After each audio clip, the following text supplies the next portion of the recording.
No one has said a thing. Look, for once I'm actually on top of the game with fucking notes and stuff, and I've got some plans for all of you. Sweet. Check out the thing that I posted in general. Think you'll really like it, Joey. Yes, we are now officially live. Hello! I like this. Right? I have a mighty need. I have a mighty need to make something bleed. Stibbity stabbity, making body cavities. Oh god, no! I mean, all I really need is a better whittling knife I've discovered. Yeah? Stibbity stab, you're going in the body bag. Well, I spent earlier this week like 2.5 hours to 3 hours out on my porch. I have this giant ass like tree branch from clearing off a lot of dead wood from a tree in the back of my house. I was like, this would make a good walking stick, but there was a lot of snapped branches and other stuff on it, so I'm like, okay, I've got to cut these off, start shaving some things down. My parents gave me some lacquer and some clear coats for when I'm done. Ooh. So I've got a little side project to work on. Oh, that'll turn out nice. Yes, I posted pictures on the Twitter. Nice. I'm going to go be busy and look at the pictures. That is fine. I also need to retweet that we are live. Yes, do the thing. Hello. How are friends out there? Oh, yes, we get the wind up. It's always good. So, anyone got any fun stories? Anything they want to share while we do all these things in the background? I hope J Frost hasn't gotten wind up. No, I have. Currently, I'm sipping on iced tea right now. Well, I don't quite feel like putting J Frost on blast once more, so no, I don't really have anything. Oh yeah, it's not like you just openly announcing half of my, escapades. To be fair, I'm pretty sure chat only heard the last tail end word of anything CG said. Man. Listen, I would not have the ammo to put you on blast if you did not actively tell other people about that. Very nonchalantly, I might add. Look, it's for once, don't blame me. Somebody else gave me the idea. Of course we're going to blame you. You're the DM. Yeah.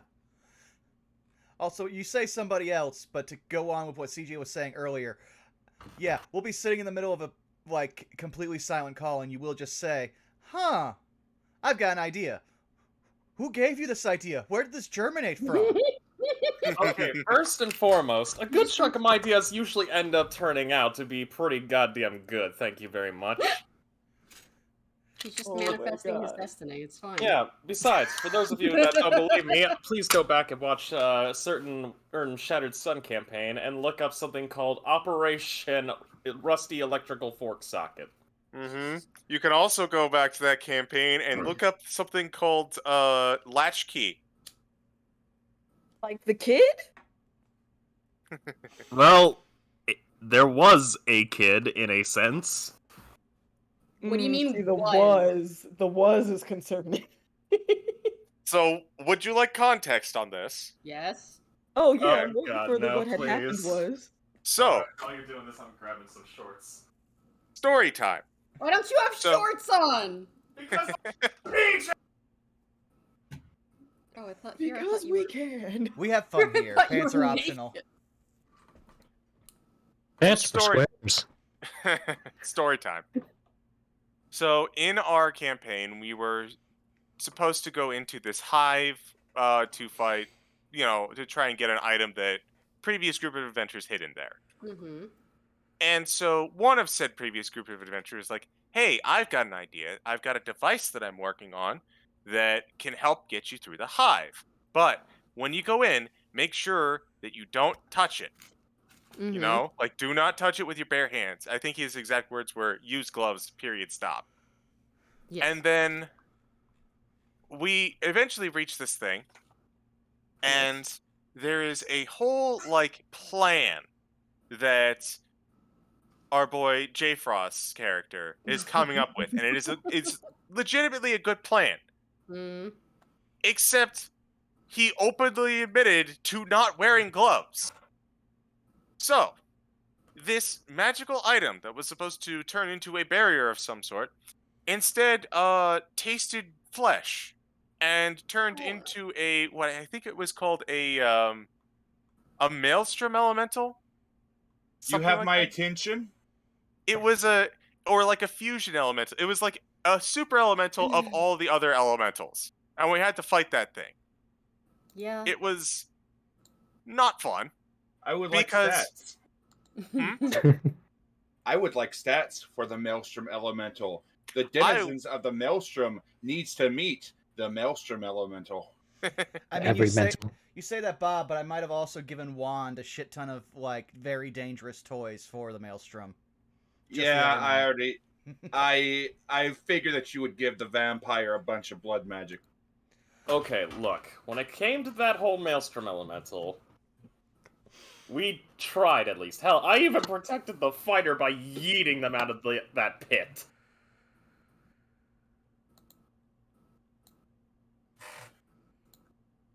I did my job.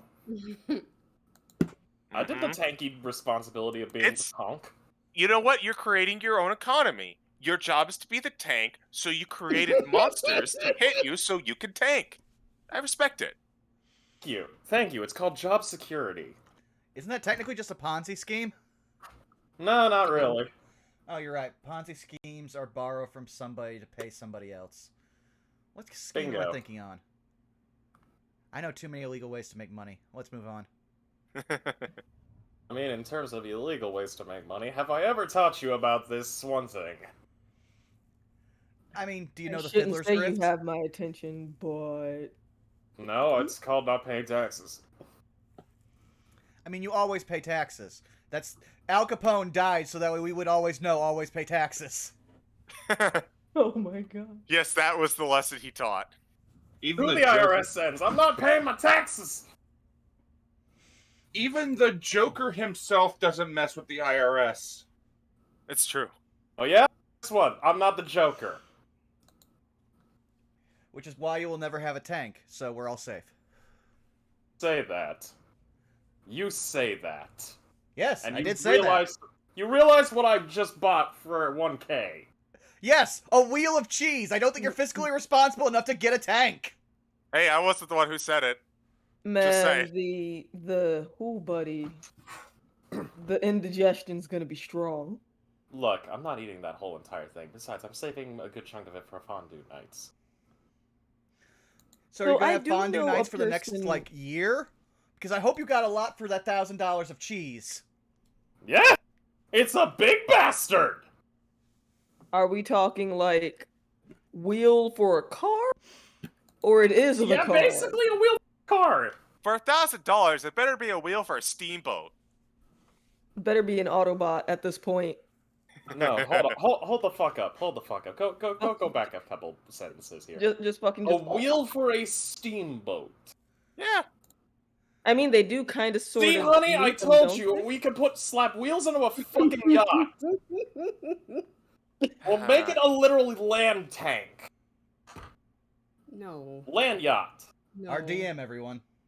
Look, the DM's also thinking about finding a way to get his hands on a Type 7 U-boat so that way he can have the ultimate weapon. This is why he's not allowed to play Artificer. You say that, but one of these days y'all will slip up and I will get to play. No. That wasn't Unfortunately. a threat. That was a promise. Holy I mean, shit. That is a prophecy in the making. Frost isn't able to play an Artificer, but y'all let me play an Artificer. A To be murder fair- cave artificer. To Yes, be it fair, was specifically made for you. That's why. to be fair, I knew nothing. Alright, now Bob, here, I'm gonna be honest with you. I might send you a DM. Here's some schematics for a certain type of, Scudsy rocket. Well, while they're But- doing that, let's start going around the horn. Zyme, where can they find you? Hi, diddly do. You can find me over on twitch.tv/Zyme site, where I'm making it through the rest of my event quests for Monster Hunter so that I can play Sunbreak. Because I'm really excited because we're going to stream that on launch day on Thursday. Very hype. Playing more Dark Souls. I didn't know that we also had king-size fucking mosquitoes in that game. I have regrets. In addition to that, still playing fight games and beat 'em ups occasionally on Fridays. Hoping to eventually get into some Teenage Mutant Ninja Turtles maybe next week, but we'll have to see. But yeah, outside of that, streaming some games, streaming art occasionally, and I really need to finish this article. But yeah, that's about it. Boop, boop, boop, boop, boop, boop. Hey, Bob, what you up to? Greetings and salutations, all. I am Shadow Dancer Bob. You can find me on Twitch and Twitter at Shadow Dancer Bob. On Sundays, we have the Maelstrom, which is a WWE 2K19 meets D&D show. My players have learned that an apocalyptic class scenario is going to be coming onto their doorsteps within a month. There is a scramble. There are orbital ion cannons being built and city-based shields. Other people are trying to figure out how to get the fuck out of the world. On Mondays, you can find me on twitch.tv/LennyPator, where I play Daendair, the Tabaxi Wizard, the multiversal variant of Endair, the Tabaxi Artificer. On Tuesdays, you can find me playing Destiny 2 with the 101 Guard. On Wednesday, this probably coming Wednesday, you will be able to see me playing the handsomely devilish Silver Devil as he has a one-on-one encounter with a would-be hero, attempting to sway her from the path of the heroship of the corrupted hero society. Thursdays and Fridays are up in the air. More than likely this week it's going to be Raft. On Saturday, you can find me right here playing Endair, the oh-so-flirty cat boy Murder Cave Artificer. But that is it for me. How about you, Willie? Hello, you can find me on at XYLWilly at Twitter and Twitch, And where I Kofi. will probably not stream. And fine, yes, I have a Kofi account. But yeah, I will probably not be streaming this week because it's GDQ week, and I want to watch that. But normally I would stream right after Roll With Me. Yes. Though you should check out his Ko-fi because Wiley has already made me several very beautiful things that I love, like thumbnails for the YouTube channel, as well as a musical project for something coming down the pipeline. I can't wait. So yeah, you should give him money. Shekels. Get him on! So that's where you can find me. CG, where can we now find you? You can find me nowhere because I don't much care for social media, but you can find me over on Farting Tart's channel every Sunday for War of the Shattered Sun, his D&D campaign, as well as every other Tuesday at the same channel where I run the Curse of Strahd, in which all of my players fell for my wonderful trap, and we're going to see the consequences of that. Hee hee hee ha ha ha. Yeah, we did. I love playing a smart BBEG, but Yeah. that's it for me. Who's not gone? Me. Krista. Yes. Hello. I'm Krista, also known as Spoiled Chestnut. I did the overlay art that you see, the new overlay for this season with my character included, Belki, the bard fighter. I am opening up commissions again in July, so if you like VTubers, would like to become a VTuber, or just like art in general and need assets for Twitch streaming and that sort of thing, drop me a message. My DMs are open on most places between Twitter, Discord, and various other places you can find me. Has J. Frost gone? Our wonderful DM? He is not. Then, Not at J. all. Frost, shill yourself. Do it. There's some corn for cheese, please. There's some corn for cheese. Says the one with a very Coin. piece of cheese in his fridge, or wherever the fuck you put it. Freezer. Mm-hmm. It literally took up like half of a full-size freezer, but anyways. Hi, everybody! You can find me here at twitch.tv/jfrost747, where I have not been streaming for the past couple weeks because I keep forgetting, and I desperately need to fix that. But hopefully we should be able to start finishing up Metal Gear Rising Revengeance, where, oh god, the fucking memes. Oh god, the memes, Jack, the memes. But I will say, slapping soundtrack, god! I cannot wait for that Jetstream Sam fight. Other than that, we'll also be doing some Borderlands once more, so that way we'll be able to finally get that game finished up. Still debating on the DLC, but, you know. And as stated before by our lovely CG, you can also find me within the War of the Shattered Sun campaign and the Curse of Strahd, where... Fuck you, Strahd. Fuck you! I am angry! I don't know, right? How dare he outplay you? No one outplays the Inquisition! I'll burn your house down! But, Jokes on you, I have a castle. I'll burn that down too! I'll burn it all! I'll burn this whole countryside! Taylor. Fireballs for days!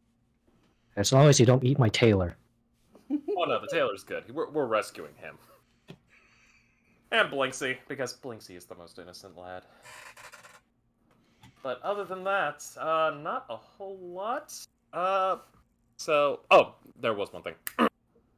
So for those of you who are currently within our chat, I told my players this, but our next game is to be the week of the 4th of July. Unfortunately, I've got family coming down, so we will not be having a game that week. My apologies. I really wish some of them wouldn't be coming, but, you know, extended family. On the plus side, I get to see a couple of my nieces and nephews. That's always a plus. Yeah. So, who else has not gone? That would be me, because I always go last. Hi, everybody. You've already found me here at twitch.tv/BurnoutVaughn. You can find me on Twitch, Twitter, and YouTube at BurnoutVaughn, where I'll be putting up the VOD from this. And we've been having a lot of fun. Well, fun is a subjective word for what we've been having with Scarlet Nexus, because now we're playing through the entire story again, only this time from the even stupider side of the spectrum, with Kasane's route, or as I like to call it, the Background Check Chronicles. I'm sorry, what? My grief. One of the first things she says is that she, like, finds the main character when you play through as Yuito, the other main character, and you talk to her, and she comes up to you and just goes, "I'm running a background check on you." And so I've refused to call her by her actual name and just referred to her as background check for a majority of the gameplay. Damn. I mean, you need to understand, most of these characters almost have, like, a functional learning disability, so I am not kind to them. But we're going back through that story, learning everything that we didn't see from the other half, because you have to play through the story like 4 times to get all the stuff you miss. Well, shit. Yep, and then we're also playing through Bravely Default, or as I'm now calling it, Off-Brand Monster Hunter, because I'm just running around the world grinding against every monster I can find for their tasty lovely juices.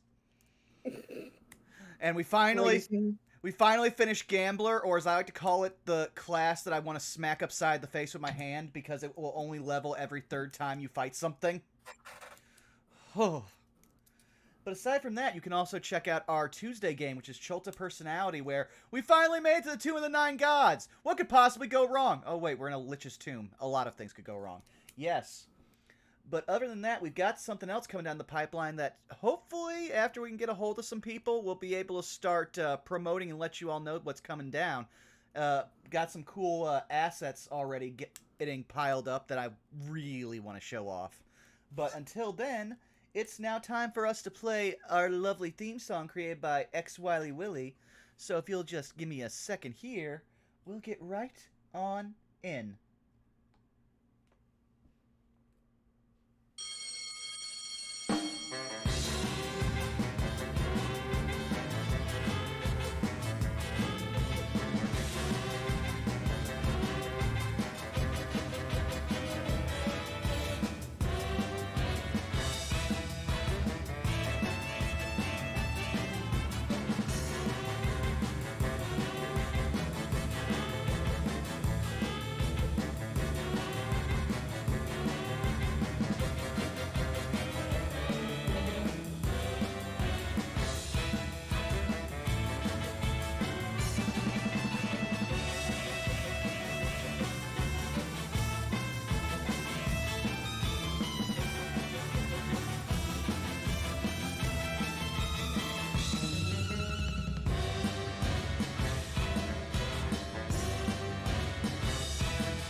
J-Frost, take us away.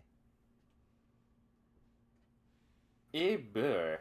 Alrighty, well, let's set the setting here. Muzak. I believe this is the right one.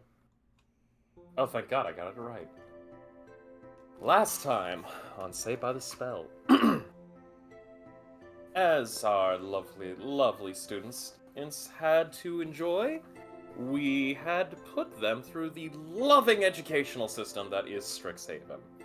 Of course, there was a little bit of hijinks, a little bit of mix-up, and one of the professors kind of was teaching from a class he shouldn't have taught. And of course, math class. Everyone's favorite class. But all in all, it wasn't too bad. Some cute little moments. A blood drive donation of cookies and a sneaky little coin. And of course, a little bit of a skipping of classes for some band practice. But that was yesterday. Today is a far different day. At least I hope it is. Because we're about to find out. And thus, our setting begins once more. With everyone in their dormitory rooms, currently sleeping. The sun just starting to wake up. And of course, the dawn of next day. So yeah, everybody. Currently, sun's starting to go up. What are y'all doing? Preparing my spells. Oh, I thought we were at the What do you end say? of the last day because of band practice. I'm gonna say 8 because brevity and time. Gotcha. Okay. It was simplistic. Besides, we were kind of missing one of our core components, so I didn't want to. Yeah, This is fair. that's fair. Besides, practice was pretty good. You guys got to listen, jam out a bit, have some fun. Some impromptu fireworks were attempted to be made, but nothing really great. We're still working on it. Yeah. Yeah, we are. So yeah. It's morning. Daedalus is preparing his spells. What about the rest of y'all? What are y'all doing? What day of the week is this? Is this a school day or a weekend? It is a school day. It would be... Let me double check my notes. Today, it would be... Thursday! Oh, okay. And how much longer is it until the festival? The festival is next week. It will be on a Friday.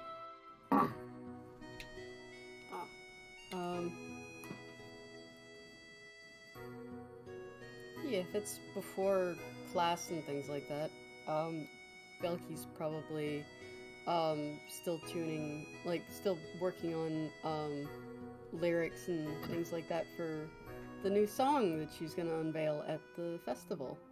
Since she and Alright. Timmy are roommates. You are working on this, and let me just roll for Antimony for a quick second. Okay.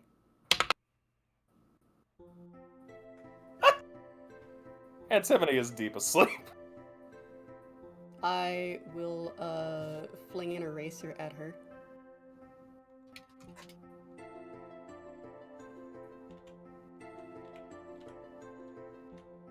And you watch Antimony kind of curl up further into what appears to be a malformed crescent roll.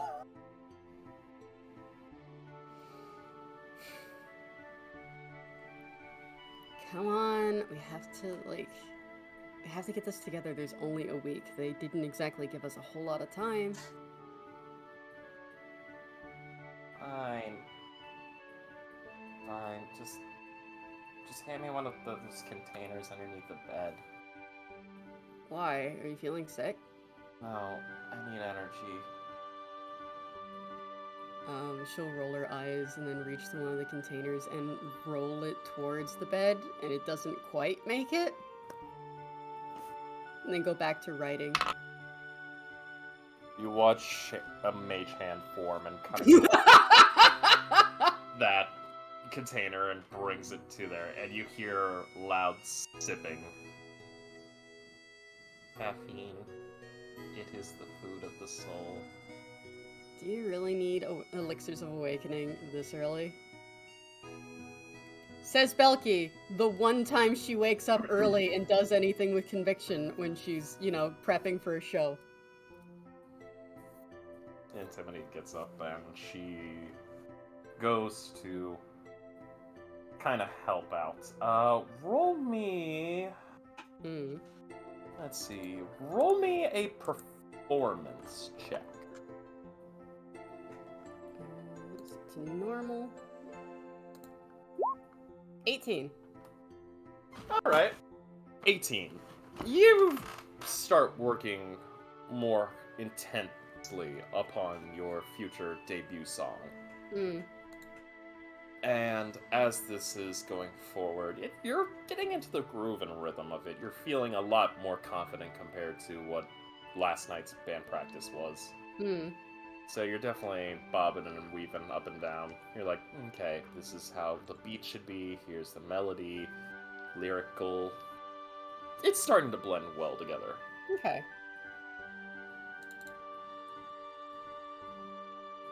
Alrighty. Let's see, I'm gonna roll a... Let's see, we've already got 2 people who have done their thing. Give me 1 second. We got 4 more people remaining. To those who have not gone yet, give me a number. 1 through 4. 3. 1. So CG is 3, Bob is 1, Oh, 2 for me. 2, and then 4 will be Wiley. Oh, the irony. 2. So, I believe that was Zai?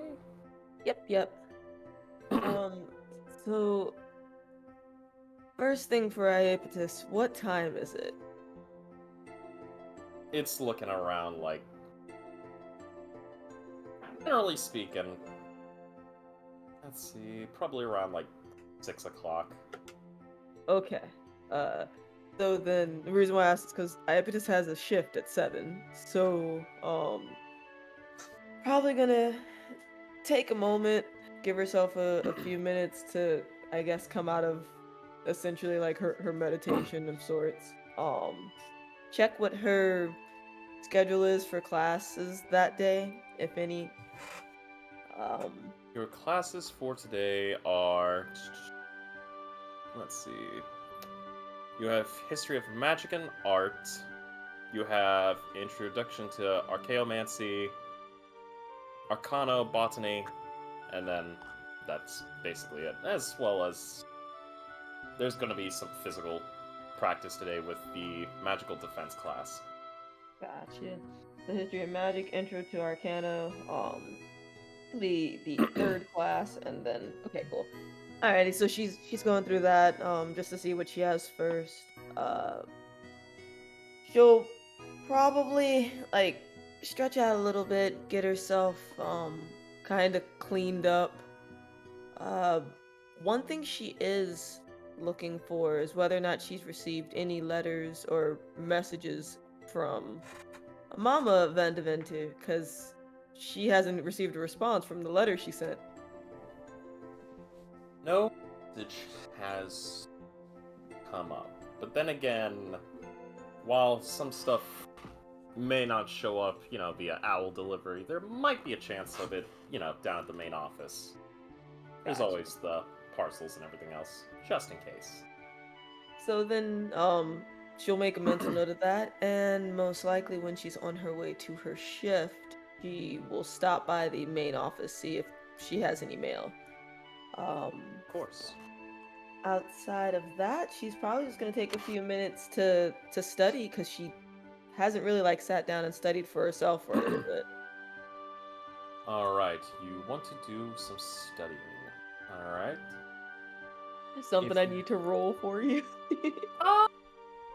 Give me just 1 second while I take a look-see-poo at certain things. La-da-da-dee, la-da-da-da, la-da-da-doo-doo-doo-da.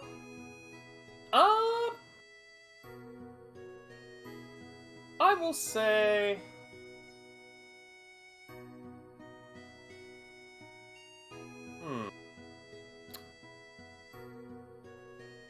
You can use a... say... Your choice of an your choice of an intelligence check. You could use probably say history, or let me take a look actually. What you got? What you got? Yeah, like a history, a arcana. Ooh. I'm going to try for the Arcana. Going for the Here's arcana. Okay. We will do the roll. Hey, 23. 23, no problem. You immediately go and you start pretty well off with your studying. You basically begin looking through everything else. You're looking at some of the history books that you've got when it comes to the history of magic and art. Provided by Professor Vivian, you also take a look at some of the stuff to archaeomancy, and right as you begin to look up arcanobotany, you remember what was told to you by Professor Shrub, who apologized profusely for teaching the wrong notes. And thus you decide, okay, well, if it's not about the biology section, let's look up the plant section, and you go and start where you believe you should start with, and that is with mushrooms. Magical mushrooms. Oh man. Well, it's a good thing Professor, it's a good thing the professor gave us that kind of a freebie for any exams, but might as well study the important parts anyway. Oh, yeah, and that reminds me, I also need to head to the library at some point, at least if I want to be able to help out Endair and Salus with what they're doing. I wonder if I have a gap at some point between some of my classes, and I guess since you already answered this earlier, does she have like an hour-long gap somewhere between her classes today? Yes, you definitely would. For everybody here, it would be basically around lunchtime that you guys usually would have like an hour plus for being able to settle down, get some food. Classes tend to be up until like 4 o'clock in the afternoon. Alright, so then... Alright, so I guess...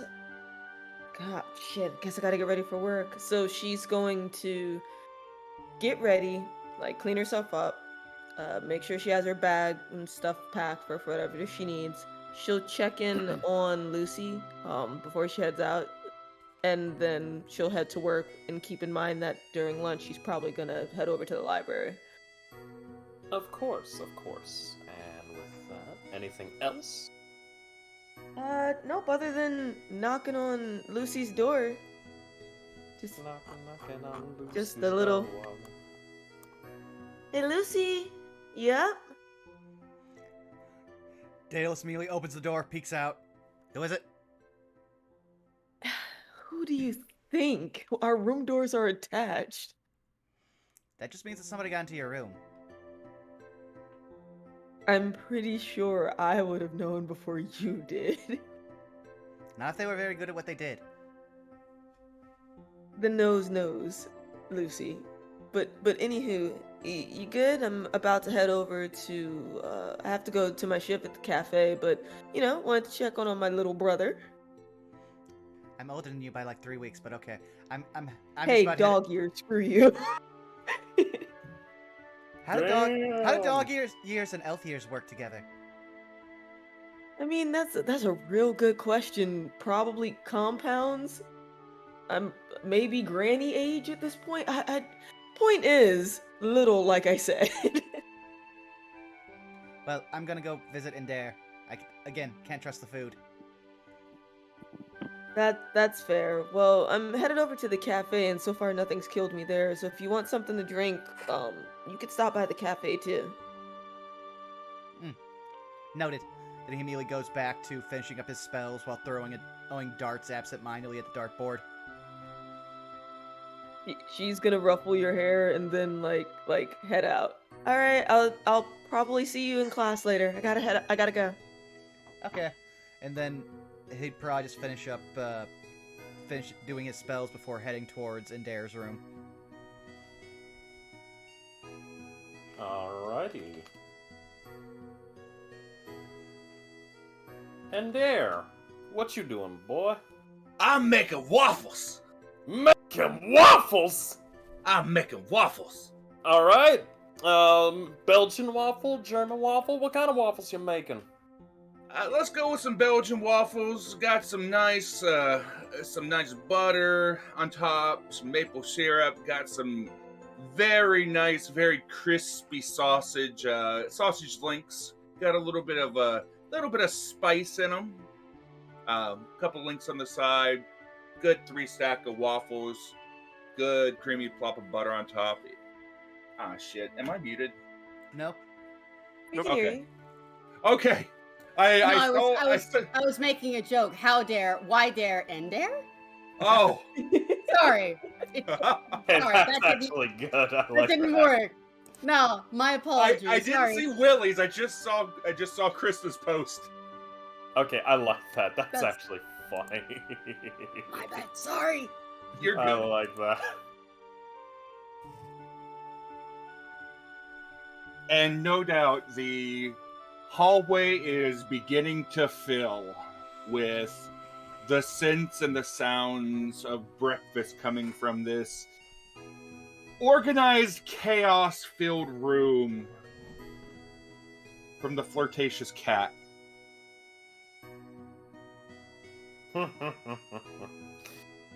Alrighty. You know what? Do me a favor, Bob. Mm-hmm. Roll me a performance check to see how well your cooking is going to affect your floor today. Okie doke. Let me take a look at my ability. And this is just performance for the smell, not the quality of the food, correct? Because I do Yeah, have cooking tools. Yes, this is just for the smell. Okay. Ooh. Not great. 5. Well, probably due to the fact that with everyone having kind of consumed so much already from yesterday's, meal and everything else, it's safe to assume that everybody's feeling bloated. Yeah, In fact- everybody's just doing their own thing. Yeah, in fact, I think a few people are just probably going to be chilling today. But if you want to, you can go for how well your food is going to be today. Okay, then I will use one of my 4 bags of spice pouches with me. Alrighty, And this alright. if memory serves right, a 15 is considered gourmet. It's not great today. It's a 10. Well, Wow. Yikes. It's average. Yeah. It's not the greatest that he's done, but it's passable. Yeah. For you, it's... With waffles, it's trying to... It's an art form in itself, but for you, it's like... I think I'm gonna relax. More or less. You're wanting to save that energy for whenever you have to make that final meal for the big presentation. Yeah, he's probably multitasking at the same time while he's doing it, so he's gone with a simple meal today. Of course. And let me see something. Do you have what? Let me ask you a quick question. Mm-hmm. High or low? I always go high. All right, going high. Damn, can't get any higher than that. Well, you could, but only by 1. All right. Well, while you're doing this, you would also probably have access to like some fruits with you, probably because you did stop by some of the local bits of the lunchroom and everything else just to pick up. So let's see, with a 19 on that, I'd say you'd have access to strawberries, blueberries, bananas, a little bit of apple slices here and there in case you want to flavor it up just a bit. Definitely a good chunk of stuff that can be used within the waffle batter mix, kind of to bring out that nice variety of taste. If somebody decided to pop in and hang out, yeah. No doubt when Daedalus gets here, he'll be able to choose his type of snackings inside of it. Of course. And you would also have access to some maple syrup, because, let's face it, it's maple syrup. Worst case, I'll use the alchemy jug. Alrighty. Anything else you would like to do, my good sir? I know we had someone who was planning on meeting up with you. I believe that was Iapetus, correct? That was Daedalus. And Daedalus. And he's tinkering while he's tinkering with his projects, making sure his recipes are taken care of, making sure his stories are set up and everything like that, and mostly working on the special additions to his projects, the cups, the glasses, the gastro cooking, so on and so forth. No problem, no problem. Let's see who else is next up. We've got... Oh. Yes, Alright. molecular gastronomy, I just can never remember the word. You're fine, believe me. I forget half of my words too. Let's see. All that seemingly is left is just either Salus or Goldblum. Gentlemen, heads or tails? I have a tail. Head. Tails for Salus. Head for Goldblum. Well, tail. Salus, what you doing? Well, after realizing that the teacher taught the completely wrong thing yesterday, he's going to spend some extra time researching botany in his room. Of course. Now, I will say this. Your choice of intelligence, you can utilize history, you can utilize arcana, whichever one you feel like. This is about mushrooms, so it's gonna be a fun one. Let's see. Pretty sure I have a decent history score. Yes. We'll do history. Alright, please roll. 5. Ooh, man. I have an inspiration, I'll use that.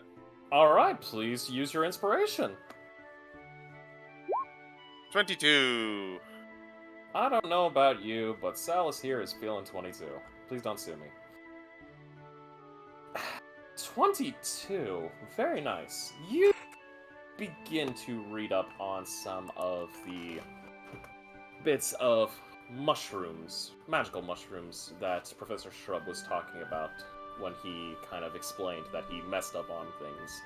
And at first, when you open it up, you think, oh, this is going to be a bore, but as you start looking in, you begin seeing some pretty interesting types that kind of pique your curiosity. There's a section about the Arachnus phylacrus. There's a section about the Terra mirabilis boletus, which shows some pretty interesting side effects for you. One that's actually kind of quick is the Enchantraneum blisterix wizardsbane mushroom. And when you read deeper into this, you immediately realize that this is about a mushroom that's large, blue, tall-stalked, and it gives the consumer a resistance to magical damage for 1 hour. However, those who are not strong enough of the gut after taking it can kind of get poisoned by it. So, an interesting read up on it. And in fact, you actually see some cliff notes in one of the books described by one of the Arcanobotany reviewers about this mushroom. And it states that it's actually quite a very nice mushroom to find out into some of the wildlands. Very useful, and especially whenever it comes to magical resistance potions.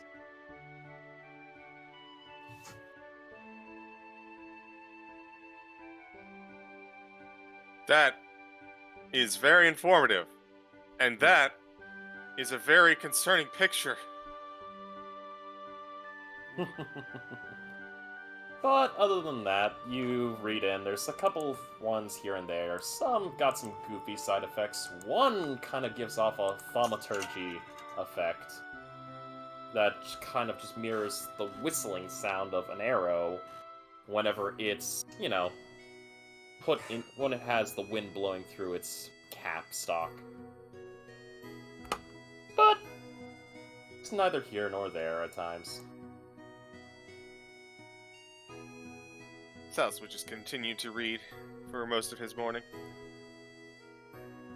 Alrighty. Alright. If that is all that you... Is that all that you wish to do? Yep, he's just gonna make up for lost time from yesterday. Okay. Goldblum! We shift over to you. How about you, buddy? What you doing? Preparing spells because Druid, and he will look for the group. Alright. Is there anyone in particular you're looking for first? Daedalus, in case he wants to bully birds again. It is not bullying birds, it is self-defense. Sometimes it's preemptive, but it's still self-defense. I'm pretty sure certain activist groups would call you He's coming right for us! a literal terrorizer of animals, my good sir. Well, they terrorize me, so we're on equal footing. And that's Goldblum how will. the case ended. Goldblum will bodyguard Daedalus so he doesn't have to hurt animals. Alrighty, well, Goldblum, you go up to get Daedalus. You approach his room. How do you interact with the door? By doing the normal thing and knocking on it. Alright, there's a knock on your door, Daedalus. Daedalus was just preparing to leave after grabbing the various books he picked up to show Endair. Immediately peeks out. Who's there? I am here. Goldblum. Tell me something only you and I would know. Oh, come on. Oh boy, I love this. I am drawing a blank. Which is probably accurate for Goldblum as well.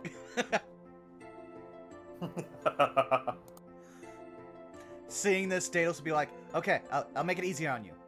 Was the popcorn that we had the other day when I was riding on your back buttered or salted?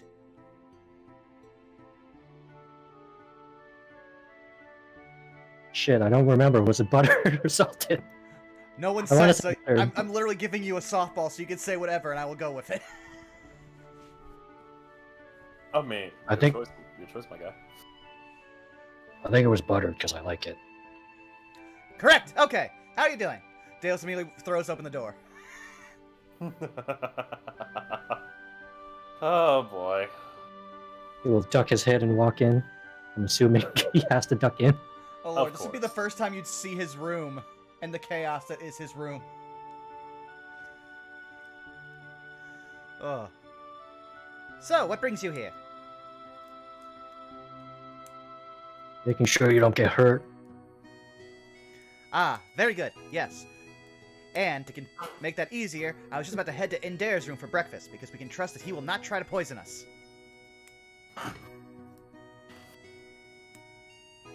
I mean, if that was a problem, you could just let me know, and I could make sure that never happens. Wait, you could?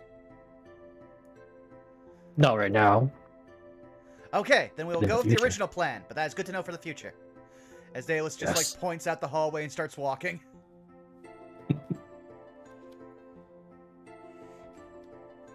So yeah, I guess we're heading to Endair's room. Alrighty. Everybody's tallying on over to Endair's room. You take a little bit to get there. It's not too far. It's only a couple stories up. And you eventually reach his front door. Well, his only door, really. So, Yep, just... Endair! Endair! Endair! I'm here for breakfast. Goldblum's here too. It would take a few Are you- minutes, but the door would open. Are you in there, Endair? Before the door opens, no, I left about 20 minutes ago. Damn it! Wait a second, are you a programmed illusion? Maybe. I'm going to keep asking questions because the more you respond, the easier it will be to discern this. The door opens. Can never be too careful of artificers. Hello, Endair. I had done research, and he immediately pulls out all 3 books. One about advanced alchemy, and then 2 books specifically on sauces. So I did a very thorough researching yesterday, and to the point where it might have been a detriment. I have a problem with hyperfocus. We can talk about that later. The point is, just tell me what kind of sauce you want me to focus on, because I can't remember all the information on sauce in general. There's a whole lot of different sauces, who knew? But, I can definitely start working on whatever project you want to impress, Quandrix. Wonderful. He brings. He will escort both of them into the room. He will offer them a seat at the table. Today we've got waffles, we've got sausage, and we've got a little bit of juice. I've got some fruit to go along with the waffles. What do you want? Daedalus just starts piling his plate, like, not necessarily thinking about mixing fruit with the waffles, just some blueberries, some sausage, some waffle, pours a little syrup, and then starts eating. Because, like I said, he treats food like fuel. So he walks over and he lays out what appears to be a menu in front of Daedalus. It looks like a game plan of what he's got going on. For Quandrix, it looks like the entire thing is set to be a chemistry class. It appears as though the appetizer is meant to be a deconstructed gazpacho. It looks like it's supposed to be served in laboratory equipment. He does have markings of the various laboratory equipment that he is going to use. The entree, you can see that he's got a molecular clam chowder with a pressurized sauce, which you can probably guess is the modified kettle that he's looking at. And you notice that for dessert, he's got a molecular mango. It looks from the description of the recipe, it looks like a candied mango shell filled with a mango puree. For the drink, he's got a Bloody Mary that's, strangely enough, got little pellets of wasabi down at the very bottom of it, and it looks like a celery foam. But there also appears to be a molecular mojito for the clam chowder. And it looks like that there's this rose cocktail with a raspberry and lychee pearl down at the very bottom of the glass to pair with the dessert. And there's all kinds of alchemical formulas and chemistry symbols along with each one that's set for everything. He appears to have a similar plan to all this.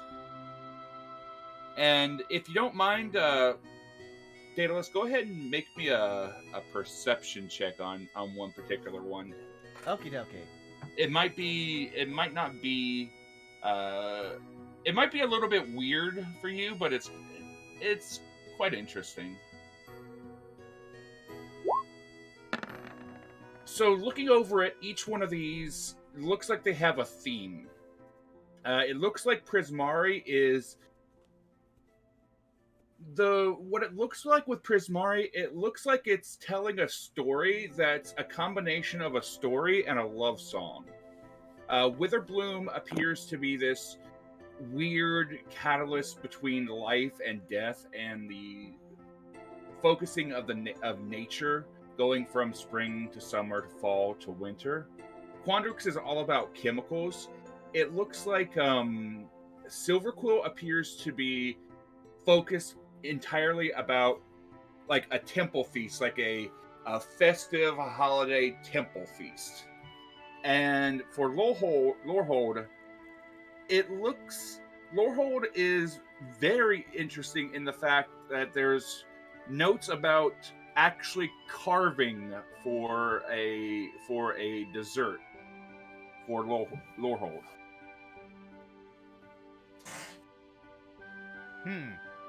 Carving of some kind, like there's some kind of like a gelatinous dessert which is supposed to be carved into like statues or various forms. Well, I can already get started on parsing out the equations for the Quandrix side of this. I'm not sure how much I'll be able to help on the others. In fact, I'm 90% sure I could do exactly nothing for Prismari or Witherbloom. Prismari is going to be almost entirely me. And we've got Goldbloom.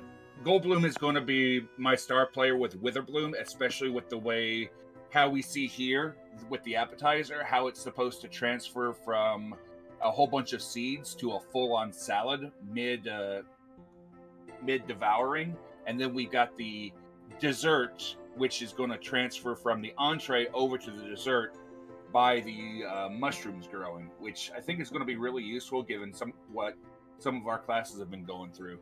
But yeah, you, Daedalus, Quandrix is going to be absolutely for you. Leave Prismari to me.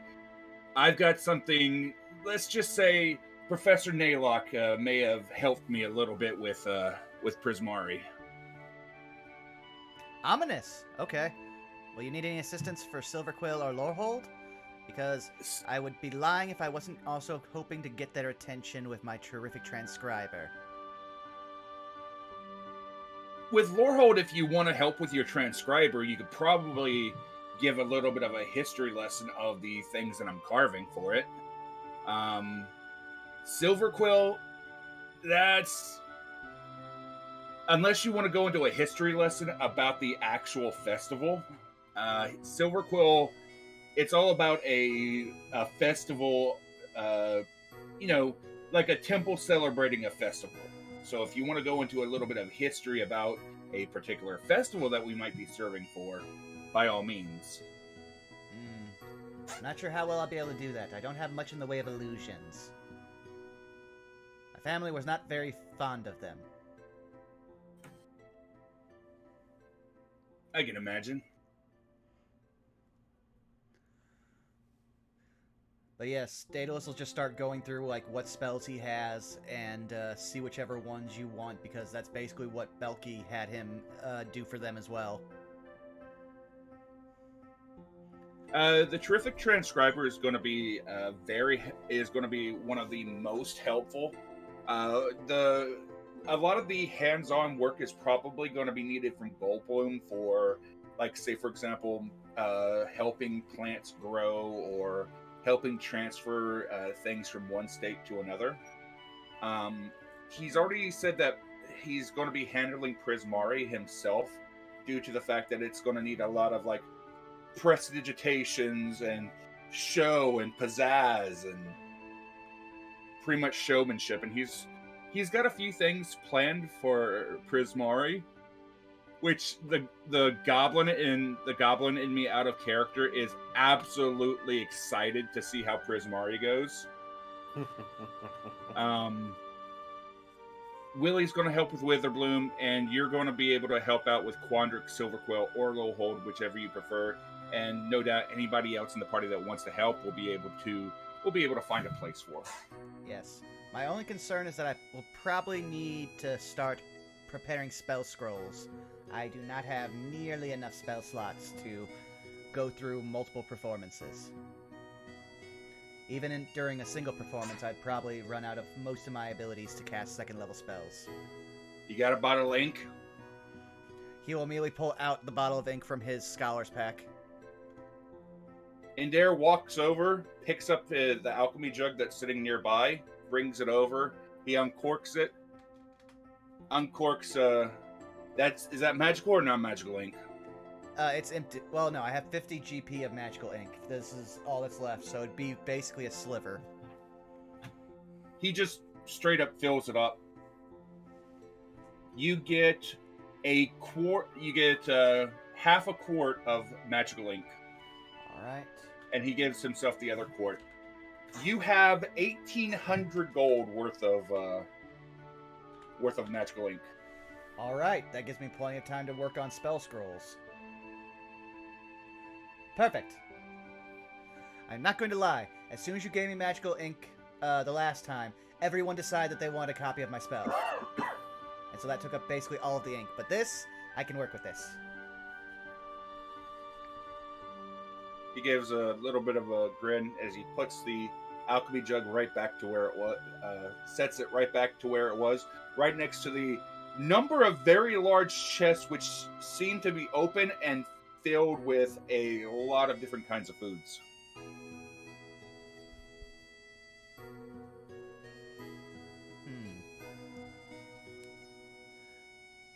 If only we had more time before the festival, I could learn third-level spells, and then I could really be helpful.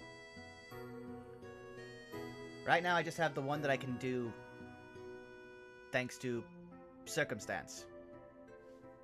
Well, sometimes you got to be able to do everything that you can, and we're not expected to be able to do everything all at once. This is just a demonstration of our abilities. And yes, if we can, catch an eye or two, or maybe, make a friend here or there, that's all the better, right? Already accomplished. Daedalus just reach up and grabs a hand onto Goldblum's cape. Friend achieved. But I can guarantee you that one of those 5 dragons are not going to forget me for a long, long time. And he just grins. That almost sly, smug cat grin. I mean, I would just like to have a chance to show them not just my transcriber, but also my arcane matrix. As Daedalus just, straightens the spider brooch on his lapel. If I can get just one of their attention with this, who knows what kind of grants I could have. I could complete my research.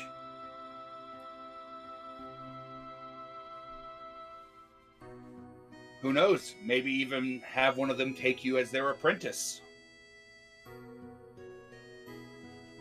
Daedalus goes to say something, then drops a finger, then starts thinking very hard, stroking his chin. He's in full Midoriya mode at this point, just muttering. Sweet merciful Jesus, what have you people done to him?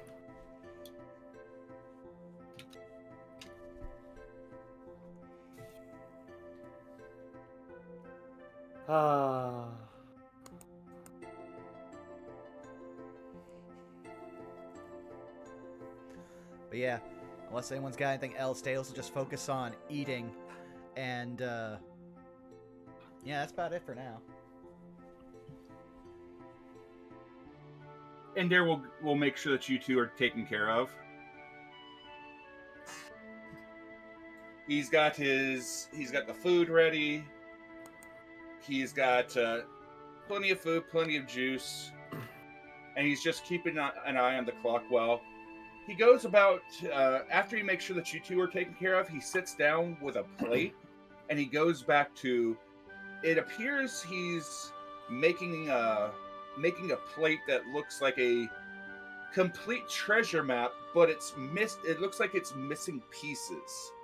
to where something is supposed to be added on top of it to make it look like a full, complete treasure map.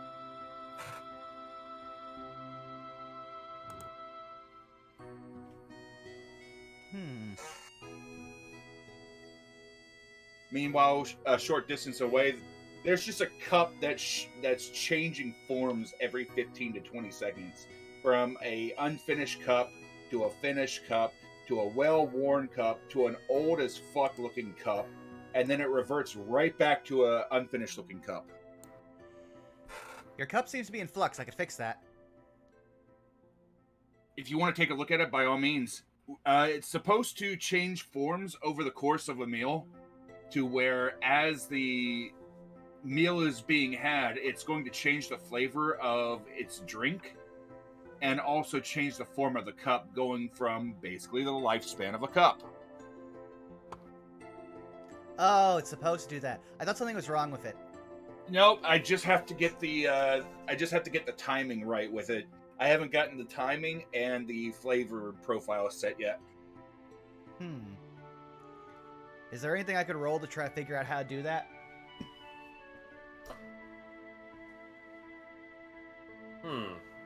Good question. Let me take a look. I'd say probably a general intelligence check would be the best one. Okay. It's basically a common magical item that is in the middle of being created. 19. 19? Yeah, you take one look at this, your mind goes into auto-processing mode, and you realize, wait a minute, you're making a magical item here. And as you think more upon it, you're actually able to kind of get this almost engineer-like style thought process going through your mind on how this thing's being designed. You notice the workings, the materials, and honestly, you even come up with a couple ideas on how you could improve upon it. Daedalus immediately pulls out a notebook and starts taking down these notes. Okay. You begin to take down your notes.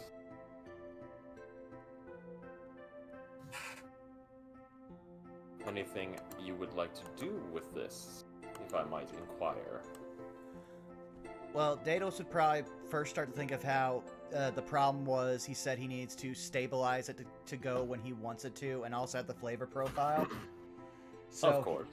he'd probably just first start thinking about how to have a command word to set the timer for the transformations.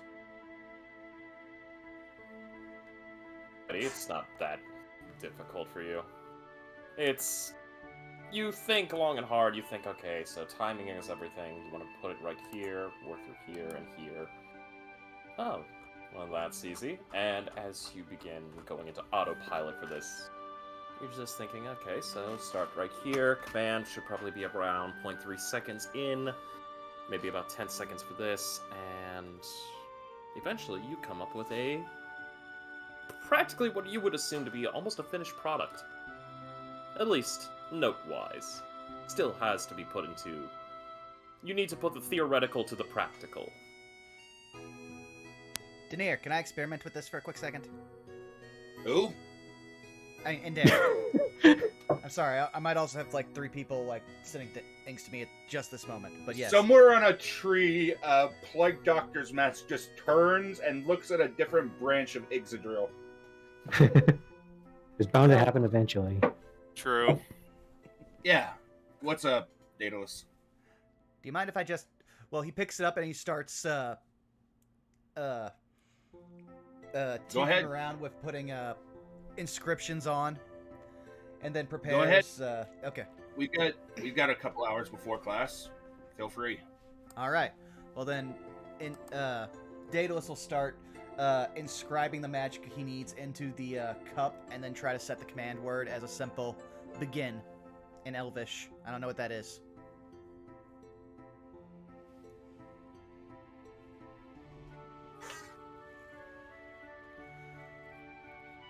Do I have to roll anything to set all this up? You know what? I'm gonna do a two-parter here. just to make sure you can maintain the arcane capabilities, roll me an Arcana. Okay. And with this, the second part, I'd say roll me. Give me just 1 second while I look at this. All right. Well, I'll roll the Arcana first. Of course, please and thank you. I would greatly appreciate it. 14. All right, not bad. You get it to generally synthesize in, and it's not too hard. Now, as far as working, I'd say.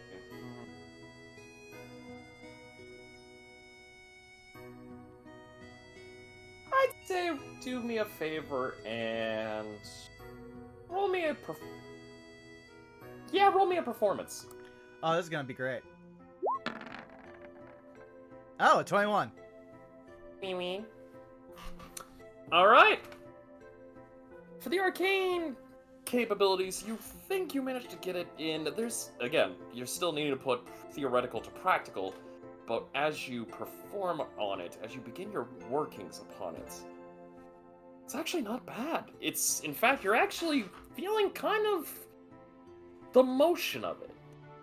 Like how an engineer feels the motion of putting an idea from pen and paper onto physical material. Like shaping and forming, taking almost a theoretical block of steel and forming it into a useful tool. All right, Daedalus will set it on the table, and he'll just say, and I'm just gonna make up some elven gibberish. Savas! Does it start timing the right way? 1 moment. And Yep. Endair will take and he will pour let's just say some kind of like a fruit juice into the cup. And as before Daedalus gives the command word, and he watches it. As the object begins to hum, a small bit of light emits, and it reacts. And it reacts positively. Eureka! So the way that it's supposed to work is it's going to start off with this like a sparkling rose petal wine. Mm-hmm. And then as the meal goes on, it's going to start it off with kind of a crude cup. Then it's going to shift itself once it gets from the appetizer over to the entree. It's going to shift into more of a cider. And that's when it's going to take on more of like a finished cup. Then it shifts over into a heavy beer towards the end of the entree. And that's when it's going to look like it's been in a tavern for a while. And then at the very end, it's going to shift to a mellow, mild tea. That's when the cup is going to look even more aged, even more old, like it's getting to the end of the lifespan of the cup.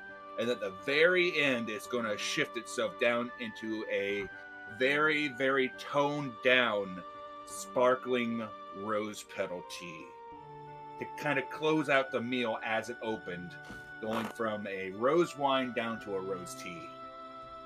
Alrighty, I like this. Like this. It comes out, and it comes out excellently. Congratulations, gentlemen. You have a finished magical product. Huh. Well, I guess I learned something from Dad after all. Neat. Daedalus goes back to his meal. Funny how we all pick up things like that. Yes. Yours being You an need- artificer, mine being a merchant. If you need a bigger cup, I could do that for a minute. Or anything. What if it works on food? That would be very interesting depending on what form they decide to take. I mean, I hope they're going to take a more of a humanoid form while they're at the festival. Huh, I didn't think about that. Would Daedalus know about what dragons can and can't form shift? Okay, for this one, it's gonna be a very simple one. Roll me your choice of history or arcana. The DC's low for this. 24. You knocked it out of the park. When it comes to transformative capabilities, it's inherent in all metallics. There's not even a single doubt in it. There is some question as to, say, something akin to the gem dragons, as there is some, you're looking through your draconic history folder within your memory banks, so to speak. As far as metallics, very rare is it to, well, not metallics, chromatics. Very rare is it for any chromatic to be able to transform, and usually that's usually with the help of magical items. Those that possess the magics to innately, well, those are the ones that are usually found only within the legends and myths books and tomes. Well, it's going to be very variable considering these the founding dragons aren't traditionally chromatic or metallic style dragons or even gem dragons, but given their natural magic capabilities, I would assume they'd be able to polymorph themselves. If not, they probably have somebody to do it, because even metallic dragons will rely on normal polymorphing spells to do so. So, I don't think we should need anything large size, but maybe you should ask one of the professors. Alright. Seems like a proper plan. Though I would assume making it bigger, it'd be far easier, because I could inscribe the runes much easier. Though I'd need someone strong like Goldblum to chisel them. I mean, to be fair, if I wanted to go with a larger meal, I would probably seek out the aid of one of the chefs over on the, I believe it's Witherhold campus. He's supposed to be like a world-renowned chef or something like that. I wonder if he knows Gerval Brismarck. Very interesting book on sauce. Here it shows. Surprised how much I learned from that. Hyperfocus. Weird.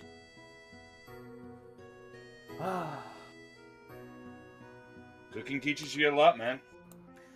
Yes, it actually knocked out a fair amount of my own studies. I don't think I want to...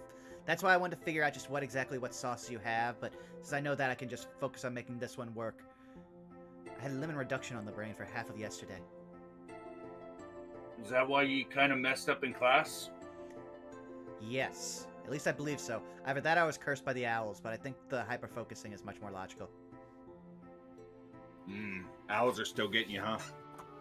They did send me a threat not just a day ago.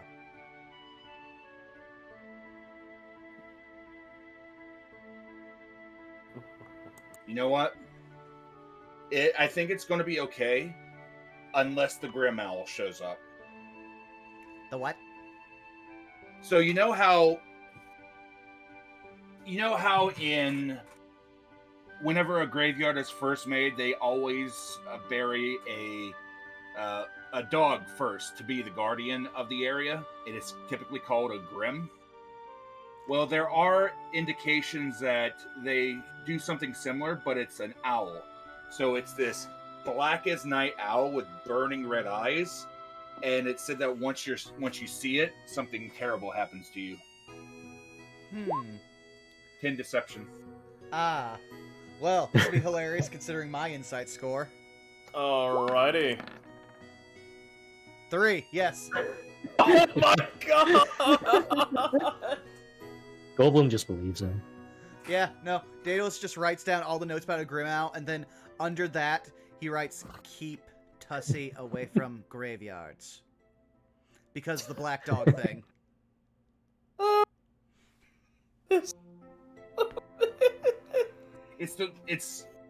I've only heard legend of them. My father told it to me once or twice, but it is just These things are absolutely terrifying. I don't know if they're undead. I don't know if they're living. I don't know if they're just spirits. But they are these black as night owls with these burning red eyes. Like, oftentimes you'll see them just sitting in a tree. You can only see the outline of them, but you see those burning red eyes staring at you from the darkness. That makes Daedalus think. Immediately flashes on his detect magic. Looks around the room. There's a lot of magic in here, my dude. Yes, Yeah, but he's specifically looking for the scrying orbs that happen to pop up. Because Daedalus still remembers we were being watched. You get nothing. Okay. Oh, I mean, you get the general bombardment of everything that's in this room, but you know, No nothing divination then. too crazy. Yeah. That's just something that Daedalus now constantly does, is just flip on detect magic to see if there's anyone watching. Well, I'm going to have to invest in that one spell I was looking at. That's going to be expensive. I need to find a way to regularly... Well, actually, no. I should go see if anyone's picked up any copies of my spell yet. Haven't used it around too much, but I don't know what the marketing's like here. I should invest in that.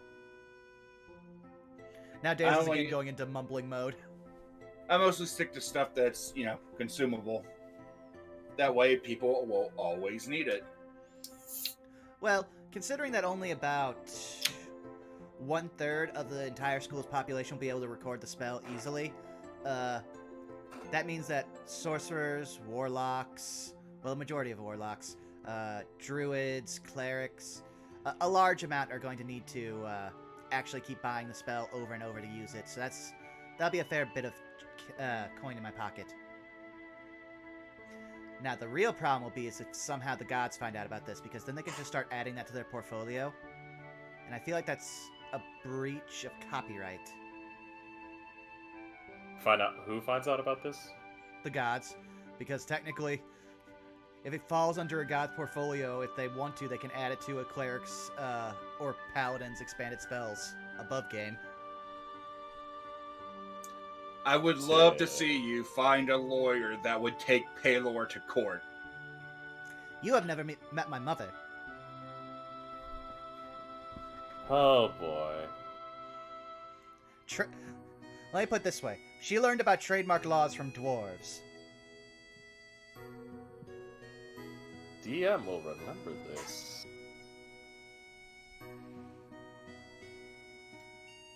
And dwarves take trademarks as seriously as they take their mining law. Specifically, if you ever get in trouble in dwarven mining law, you might as well just kill yourself ahead of time. It'll save you about 200 years.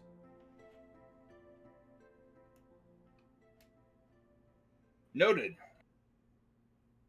You may as well dig your own grave. Well, no. That's typically how dwarven mining law resolves. They dig you into the mine. Yes. That is terrifying. Alrighty. Anything else you fine folk would like to do before you prepare for full-on classing today? I'm good for the most part. Alrighty. That's 1. I'm good. Daedalus. Okay, 2. Goldblum. I am ready. You're ready. You're ready. Okay. Well, in the amount of time that it will be transpiring, we'll shift over temporarily to Iepetus. Iepetus, you managed to reach to your work, and everything's looking pretty good, starting off with a shift. To save some time and effort, let's see, what did I have you... I believe I have you roll performance checks 4 times for how your day would be going, correct? I believe so. It was either 3 or 4. Let's see, you're starting off before class? I'll say... Yeah, no, I believe it was 4. Oakley doke. So, please roll 4. It will be baseline, though. Okay. While she's doing that, just, I guess, for flavor, if you allow it, she is keeping an eye out for Liana, since she promised her a caffeinated beverage with 2 shots in it. Of course. And I do believe as well you wanted to stop by the main office just to see if there was any parcels, correct? Yes, en route to work I did. Alright. Should I roll anything for that or just No, I can answer it. You get a response that there hasn't been anything coming in. However, there was a receipt that the letter you had sent out had been received. So, if anything, you should be expecting something within either by tomorrow or at least by Monday. Sweet. Alright, cool. Well, at least I know Mom got the letter, so then that means nothing with the owls is too crazy. So, cool. And so yeah, I'll roll the checks for you then. That's 1, a 10 for the Alright, not first bad, one. not bad. It's general. It's not bad. Let's see, another one. Do the thing, goddammit. 17. Much better. A. Let's see. I'll just move this over here now. That should help. 18. If the next one's a 19, what the fuck? Roll 20. I will laugh my ass off. And for the fourth one, son of a bitch. 19. What the mix? You know, above game. As someone who has rolled some bullshit things, having once rolled a natural 100 to beat someone who rolled a 99. Goddamn. I mean, you know what? I can't. I cannot not do this. So, Iapetus, because of the comedical factor here, you're getting a free reroll. I am a generous god. Eat. It was. So I mean, it's just. That's just too perfect. Right? So should I just add that to the list, or am I re-rolling now? Just add that to. Just add that to your list. Woohoo! So- Thank you, God. Or the day starts off not too bad. And it's here and there, nothing too big on the morning rush.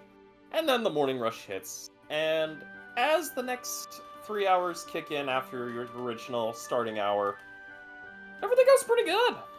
You're actually holding up, doing well, making sure to get things through. And eventually you do get your special order with the double shot espresso. For flavor, I'm gonna give her a nice frothy dirty chai with a hint of vanilla syrup and 2 nicely pulled blonde shots. Very good choice. You do this, they reciprocate with a smile. Everything's going pretty well, and in fact, you're actually commended by your coworkers and your superior. Yes. And of course, as the final hour is coming to a near close, you are relieved of your duty to go to class. Wait. So you said our lunch break is around noon? Or is that when my first class starts? Around when your first class starts. Okay, gotcha.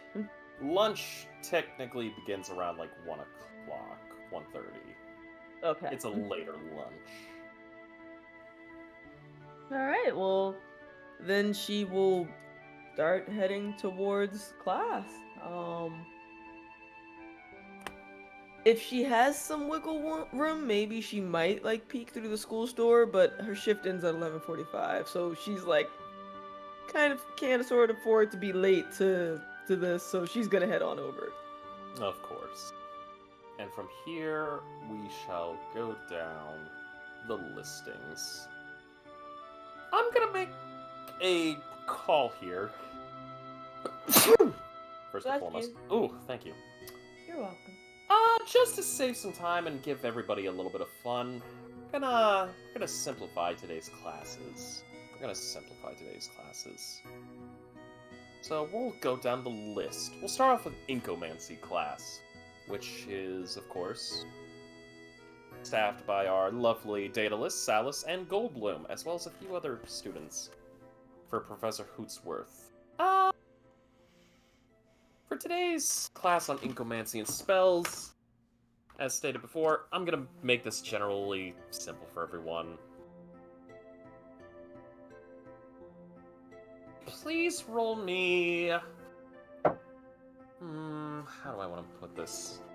How do I want to do this? Let me take a look here.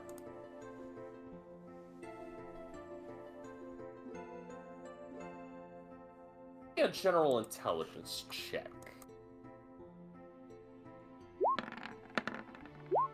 22. 14. Okay. 5.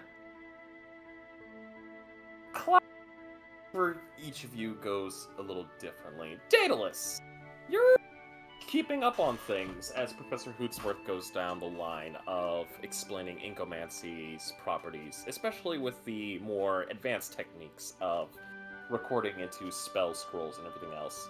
And even revealing that usually it also depends on the parchment types. Usually plain parchment does pretty well, but there is of course the fear of certain spell scrolls being destroyed by, natural weather, inclements, and all that stuff.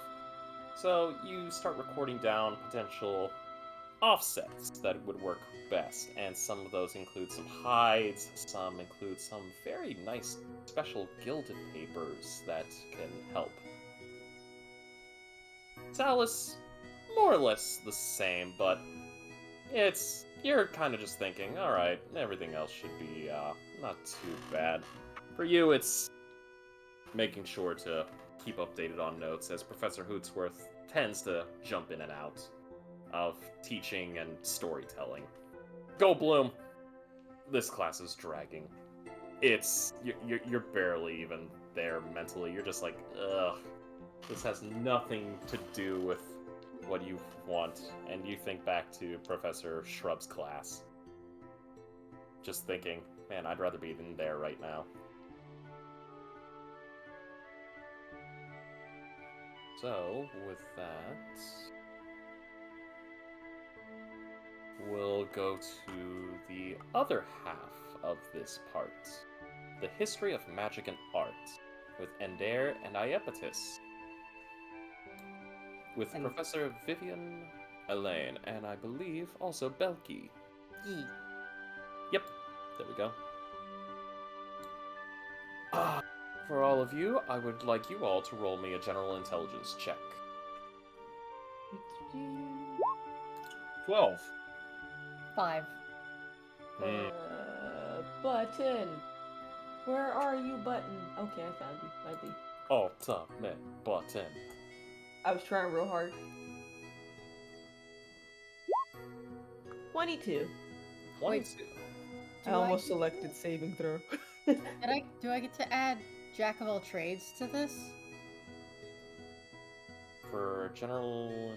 I think it did add it, because if you look at your modifier, it says 2 + 1. Yep. Oh, well, butts. Okay, fine. Oof. Well, Unfortunate.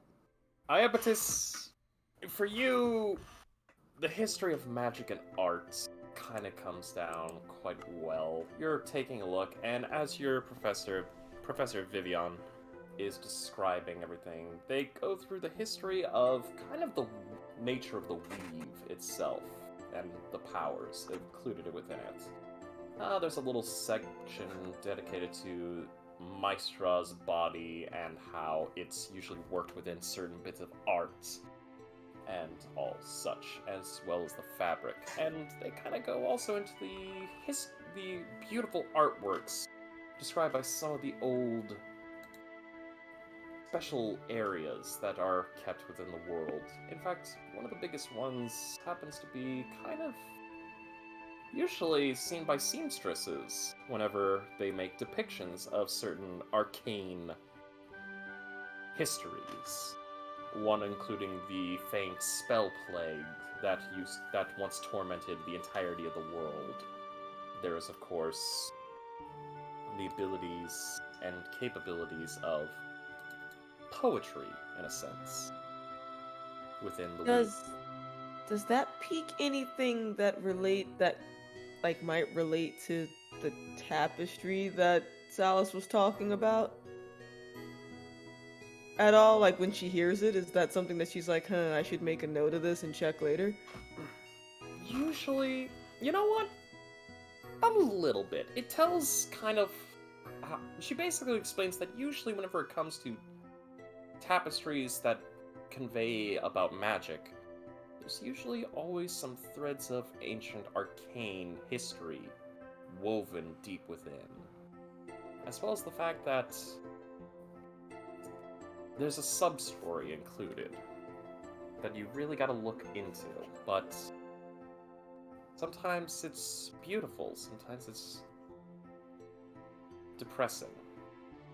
It all depends upon the civilization and the time period of which artworks are made, as art is one of the greatest descriptions of those times. We will make a mental note of this to relay at some point later. Alright. Endair, you're keeping tabs here and there. You're making sure to keep well within the class, but you're also trying to figure out more on how you're going to impress some of the other bigwigs that will be at the festival. So it's, it's a balancing act here and there. Belki.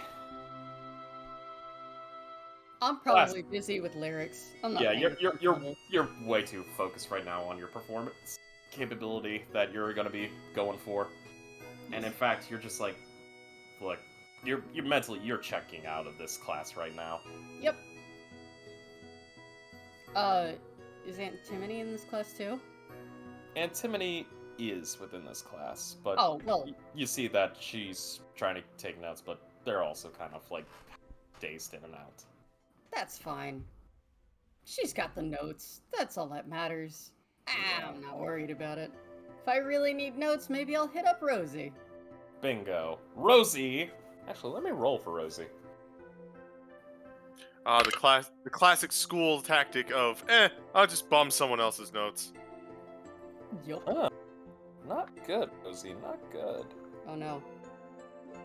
Rosie's kind of just... They're taking notes, but they seem to be kind of looking at the clock at times.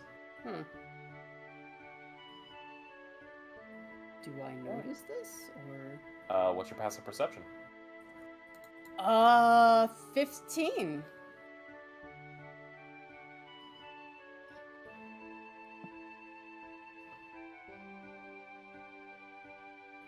So, with that... Is there anything you guys would like to do as class wraps up? Either party, if I may ask. We'll start with party 2, because we are on you guys, and then we will go back to party 1 to ask. Endair, Iapetus, Belki. Iapetus will ask Belki when her next band practices, and she'll also greet Endair when she gets the chance, and she hasn't seen him yet today either. Well, with 15, did I notice something was up with Rosie? Yeah. Oh, okay. We didn't get confirmation, so I wasn't sure. Oh, yeah, no, I told you. It was like... Oh. I'm sorry if I did not say that loud enough. My apology. It's okay. Belki will look at Iapetus and, shrug a shoulder. Band practice again tonight. Pretty much up until the festival. And it's just kind of how it is,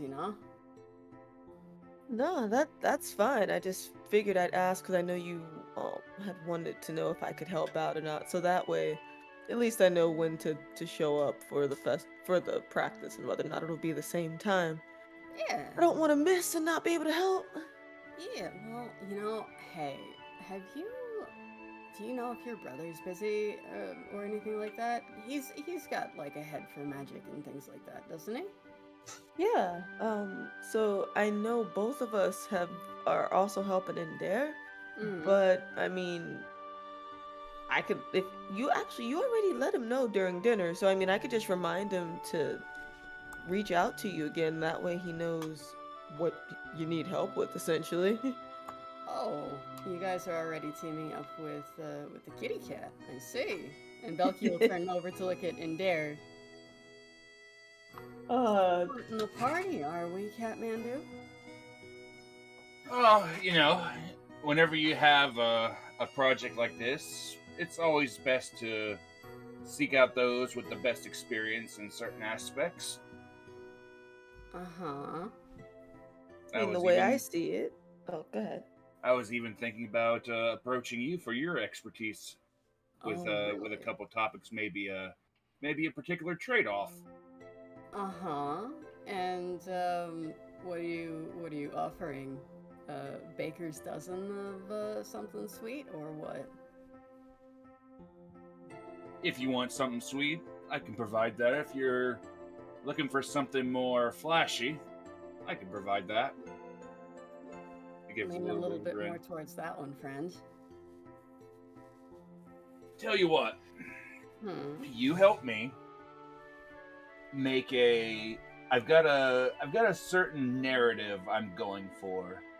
I've got a story that slowly transitions from a story into a love song. You help me make it good. I've already gotten bits and pieces, but you help me make it good, and I'll make you a wand that will put a little bit of a flair, more of a flair that you had last year compared to what you got now. I'm not really a wand kind of person, you know?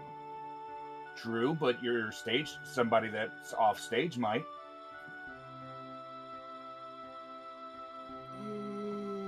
Let me think on it a little bit. All right. Any chance I could get a look at what you're working on? He digs into his bag and he moves over and he shows it. It's a rough draft, but what it looks like is it's a story about how 8 different groups of people are approaching an island. And through misfortune and infighting among their own, a number of those groups fall off, killed, succumb to the island, so on and so forth. But 2 groups eventually come together, and instead of killing each other, they decide to work together. Mm-hmm. And that symbolizes harmony of the island. And in such, the 2 groups that come together are rewarded for their cooperation with each other. And it looks like there's a narrative that eventually some figurehead from both islands, it looks like during the 3rd act, it's supposed to be, it slowly shifts into a love song, making it so that the 2 tribes become one, basically. Oh, okay. Yeah, Belki will look it over. All right. Well, this is a good start. Of course, it's nothing compared to, what you've got going on. No way I can compare, but at the same time, I like to add a little bit of flair to my cooking. Belki bats a hand at the idea, really dismissively. I mean, you're comparing apples to oranges. I don't cook like you do. I wouldn't imagine you'd be able to sing like I can. Everybody does different things. I just worry from, my point of view. A song is a lot shorter than a meal. So, how are you telling a story? Well, is it with music? Well, the way that it works is over the course of the meal, while I'm cooking the meal and they're eating the meal, I would be telling the story, which is why the song is only in the 3rd act. Oh. Where I'm serving the dessert. It would take a lot less time to consume the dessert and get the story, get the song, and basically wrapping everything up. The first two acts, the entree and the main course, would be telling of the story and describing everything happening. Huh. The payoff is the love song.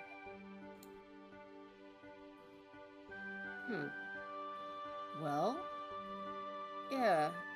The only problem is I'm working on an original song right now, so it's a bit... Writing 2 songs? It's kind of doubling up my work. I can... Not a problem. Hey, Red. Yeah, what up? Yes. No, not you, Antimony. Red. Turns to Iapetus. Yeah, what's up? So, your brother's fancy spell thing that he does, it records things, right? Yeah, from what I gathered, I still have to look at it a little bit better, but basically from what I understand, as long as you have, I guess, all the parts for the spell, you can have it transcribe things that it hears. So yeah, pretty much as long as you understand essentially what's being said, it will put it down to paper pretty well without any error. And can it also do other languages? So long as you know them? From what I understand, yeah. If you don't know the language, it'll write it down in its native language, but there could be some mistakes. Okay. But I mean, she thinks about it for a second. If you need help with as far as like transcribing a language, I'm no linguist, but I know a few, so worst case scenario, I could probably help with the translation.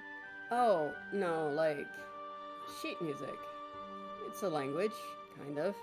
It has meaning. Oh, that's a good point.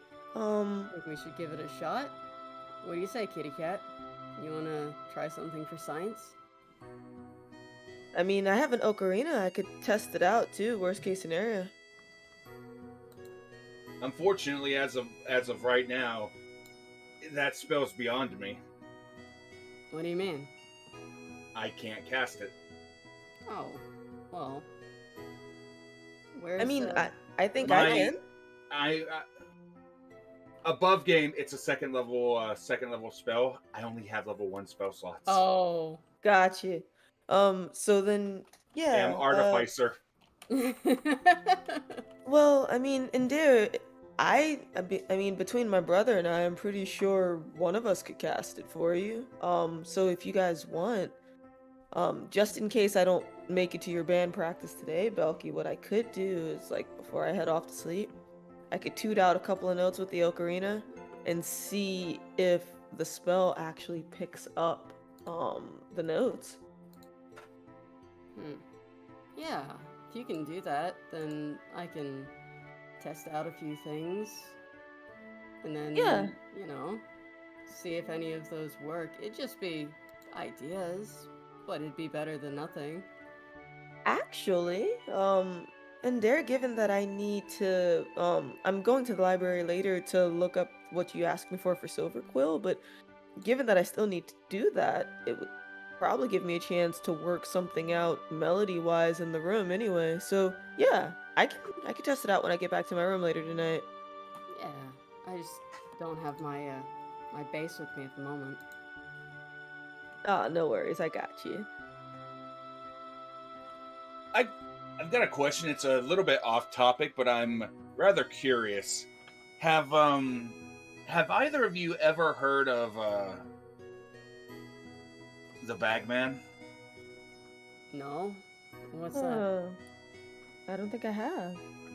It's an old legend where apparently, like, there's this adventurer that was in super danger of, like, being eaten by a monster, so he jumped into his bag of holding to try to save himself. And apparently, he got turned into something, so, like, every night, somewhere in the world, like, he crawls out of a bag of holding and leaves a trinket. But said that he might take the owner of the trinket. Wow. No, So So this man has been cursed and has been crawling out of a bag of holding? Is that right? Yeah, apparently he's trying to find the rest of his adventuring party or something or another. Yeah, no, that sounds like something to tell little kids to scare them. I mean, there might be some truth to it somewhere, though. It'd be worth, like, peeking into. You know, he points at Belki. That would make a lot of sense, because about the time that I was getting real curious about magic and looking at my father's bag of holding, he kept on telling me that story to, I'm guessing, keeping me away from it. I mean, all you'd really need to scare a kid is, pull something out of it, right? Like, something that a little kid maybe would find a little terrifying, like troll's severed arm or some wild shit like that. I don't know. Something. Oh, there's plenty of stuff like that back home. There's this creepy-ass temple that my mother always said never to go around. Thankfully, I listened to her and stayed the hell away from that place. Not gonna lie, though, I mean, sounds a little curious. Yeah, but when she gets serious, you can see that look in her eyes. I don't want to make that woman angry. Thanks of Mama Vandaventi. Yeah, you know what? Yeah, I know exactly what you mean. I've seen I've seen Mama Vandaventi get a real keen look in her eye during certain engagements where it's like, I'm not gonna toe that line today. You know the weirdest thing? Last time that Professor Naylock and I had a conversation, he made this weird comment in passing. He said that I was wise to obey my mother and that the others weren't so lucky. What's that supposed to mean? That's I don't ominous. know. Well, That's I mean, what worries me. well, he deals with time magic, so maybe he's seen some shit that we don't know about Possibly. that relates to that. Do you have siblings? I have no idea. That man scares me a little bit. But at the same time, I want to know more about him. You and me both. I'm not real worried, honestly. I would like to know if they've determined anything else in regards to the investigation, though, because we haven't heard anything from him since. Like, since that last time he blipped down and took Salus and then poofed him back. I have no idea what you're talking about. So when you so remember when you used your ticket and like dipped out in there? Slow head tilt. He gives a non-verbal look as though his eyes widen just a little bit. I mean, I remember that, but I don't remember anything about what else you're talking about. Eyes widen a little bit.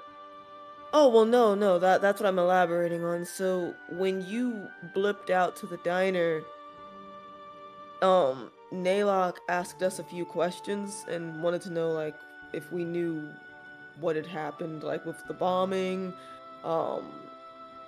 and, like, if there was anything else. I told him about the basilisk, and then he looked at Salus and said, I have business essentially to attend with you, and blipped him away, and then sometime later blipped him back to us. Huh. We had a pleasant conversation, and nothing else happened. Eyes wide. I'd like to roll Insight the fuck out of that. Insight, please. Alrighty. Hold on one I got second. a 7. I can't roll for shit. I today. just please be great. Please be Okay. great. A 15. 15? Iapetus, Endair is trying to tell you without telling you. He's not talking about the situation because he was told not to talk about the situation. Ah, got you. Above game, Endair doesn't know that Belki is aware, does he? Nope. Because I thought that he was there when we were all in Rosie's room and, like, explaining everything. No. There is one point where he just straight up left you guys so he could get to class on time. Right.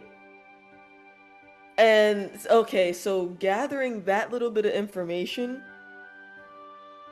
she's gonna look at Endair and basically say, Endair, she already knows.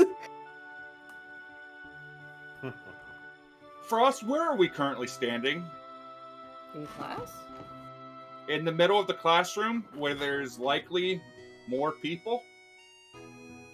I would say at this point, students have already vacated. Professor Vivian's kind of already gotten up and is going to the teachers.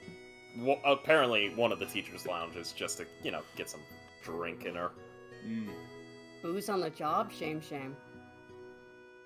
And there is kind of drink. over the You course didn't of specify. over the course of the conversation, Endair is slowly trying to get out of the classroom Mhm. so that the teacher doesn't come back, see us still standing there. What the fuck are you still doing here? Gotcha. Yeah, okay, fine, whatever. Well, I would just then will, like, slowly head out of the classroom, but basically she'll, for I guess the sake of brevity, and there, given how Naylock kind of poofed in front of all of us when you left for Sloppy Oges, we ended up just filling Belki in later. So like, you could tell Iapetus isn't going into, like, explicit detail right now because she is aware that there are other ears possibly present, but she's basically trying to let you know Belki knows up to what has been seen that we are aware of, and by we, Iapetus means, like, the group as a whole. Because above game, there are things that, like, Iapetus doesn't know yet that you know. So they know that you know that I know that you know that we know Exactly. that they know that she knows that they know that I know. Yeah, so, hey, why don't we take this party and move it somewhere a little more cozy, right? That works. Hey, Works for Antimony, me. come on, Yeah. let's go. Okay. He watches Antimony kind of slugs off and still sipping that same container. You really love that drink, don't you? Caffeine is my soul. No, your soul is owned by your patron. We'll debate on that. And with that, we will cut to Party 1. But before we engage in Party 1's discussion, now would be the time for a bio break. Stretch your waters.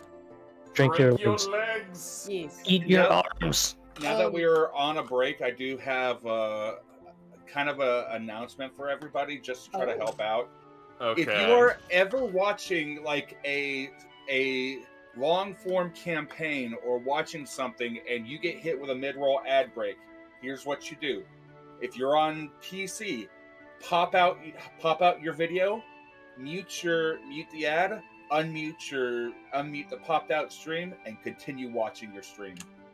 I did that for Bearers of the Torch, and I did not get another ad the entire game. Nice. Nice. Do you Oh. unpause the ad because it automatically pauses the ad? You just leave that paused?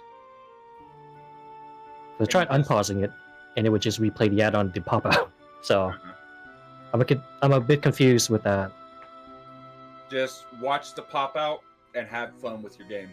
Well, that's what I mean. Like, do you just leave the ad that's on the main? I leave the window? ad on the main screen because when it does a mid-roll ad, it shrinks down the game you're currently watching or the stream you're currently watching into a tiny little sectioned off window.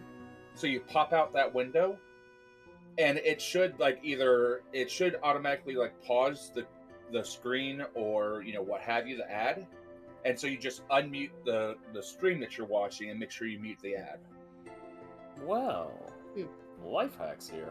I mean, they shouldn't have that problem here because I never enabled ads because it would take me over a year of streaming to make over $2, so I don't use them. Well, I think it's an automatic thing, if I'm not mistaken. Yeah, it does it automatically. Like once you reach doesn't an give a affiliate shit. status. Yeah. Yeah. You can And turn it But off. you would but- definitely make something sooner than a year, though. The more the bigger you are, the more aggressive the ads are. And Yep. we've been seeing that a lot with Roll With Me, which is why I'm wanting to make this announcement now, because the next time we do Roll With Me, I'm going to make sure to make that announcement if I remember at the start of the stream. Fair enough. Mm. I only heard about it because I think Connor tweeted it a couple days ago. Mm-hmm.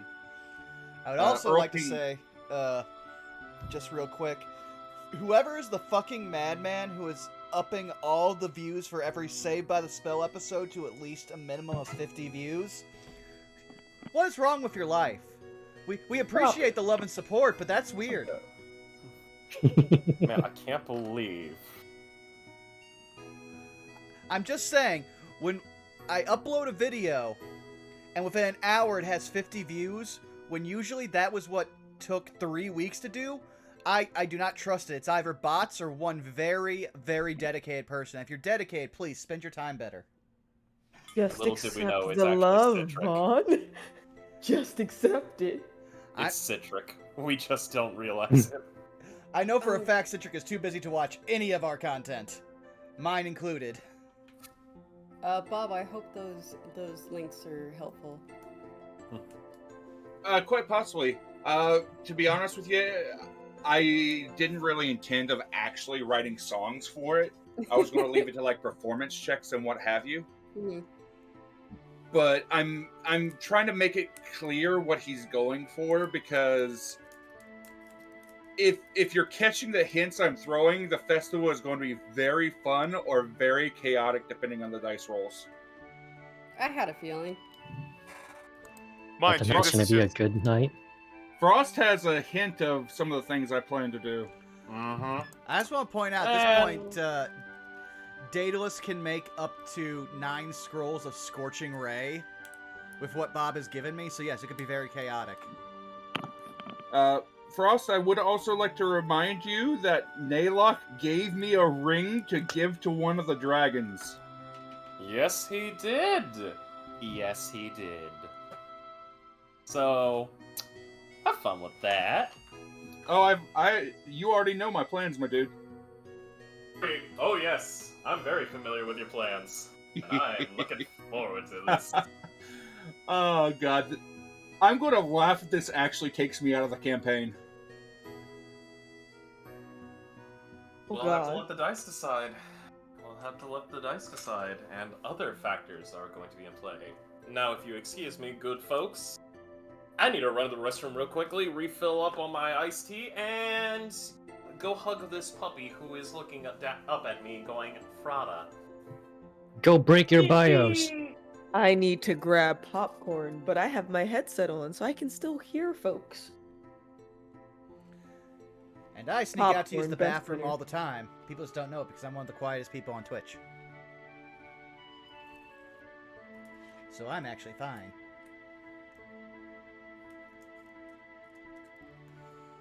Oh, but this is fun. And as I was saying in the Discord, which none of you could see, I love that I rolled a character who's basically made to be a loudmouth and terrible at keeping secrets, yet so far has kept every secret that has been given to him perfectly. I don't know. Like, his wisdom is terrible. He really should be very bad at, like, thinking about the consequences of his actions, but so far, everyone just beats him to the punch. Well, I have no intentions of doing anything that Naylock tells me not to do. Like that, I'm afraid of that man.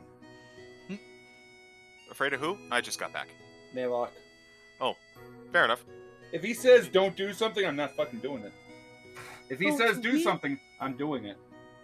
So to be fair, the only secret that Iapetus has told was her own. As far as what Naylock told us, he poofed in front of the party in a hallway with Belki present and started asking questions. He technically broke his own, demand. Technically speaking, he only asked you about the bombings. He didn't ask you about the frog situation. He said not to talk about the frog situation. Right, but he said because that was part of an ongoing investigation, but I kind of figured from context that with the next series of questions that he had in the hallway, that was also part of the same investigation. Because it seems like they're treating all of the instances, with maybe the exception of the basilisk thing, as interconnected. Well, it's also So only it's been 3 days. True. Yeah. So it's like That's clearly a there was possibility, man. clearly there's a student that was in the hallway present for the mini interrogation, who's gonna be like, what? To be fair, the Marion interrogation had very little, concrete details. And this is coming from someone who was in the actual interrogation. You were interrogated but- multiple times. Yes. Yeah, but and some of us are gonna try to ask about what happened. We're gonna try. I'm Best back. of luck to you. Yeah, I don't see it going well. Hey, I respect and encourage the effort at least. Meanwhile, Daedalus has too many, irons in the fire with actually being threatened by owls and having to be useful to the rest of his friends. Haha, I wonder what that's like. Hey, man, you're the one who wants to be antisocial. Daedalus is Oh, as I know. social as people interact with him. If no Oh, one I know. interacts with him, he will be as introverted as you. I'm mostly just being a shit. Iapetus honestly wants to sit down and essentially play Scooby-Doo with this to try to figure out what's going on, but not with the level of focus that Daedalus has, but more so with the why, asking the questions of why aren't more professors talking with us about this? Why couldn't we talk to certain professors to find out what was going on?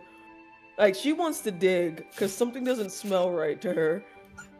So I respect the ingenuity, but considering what you are, I would hesitate to say that you want to Scooby-Doo some shit. Because you know what role you would get stuck with.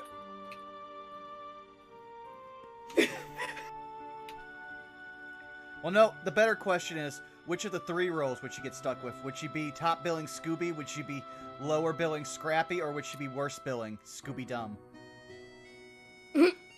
That's a thing? Yes! Yes, Yeah, Scooby-Dum Scooby-Dum is is a a thing. Scooby-Dum is Scooby-Doo's If you really want to get extremely worse, hick cousin. Oh. if you want to get really boo. worse, you could throw her down the well of never being relevant, which would be Ruby-Doo. Oh Lord, stop. Let's. Or I don't even Scooby-Doo's need to parents. ask about that one. Well. So, this is Scooby-Dum. Yup. And if you thought Scooby-Doo spoke in an interesting fashion, Scooby-Dum, man.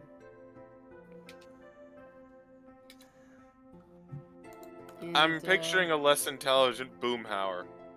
Yes. That's This spot here- on. It's Ruby-Doo. Wasn't one of Scooby-Doo's relatives in Wacky Races or something like that? That Oh, was... no, that's Scooby-Doo. No, wait, where's Ruby-Doo? That was Muttley. Well, no. I think you're thinking of Dino Mutt, which was Blue Falcon's sidekick. Yeah. Oh, yeah, I am. Now that I think about it, Hanna-Barbera really, really loves Great Danes, because just about every dog character aside from Muttley is a Great Dane in that, universe. And poor Dexter basically almost killed Dynamite.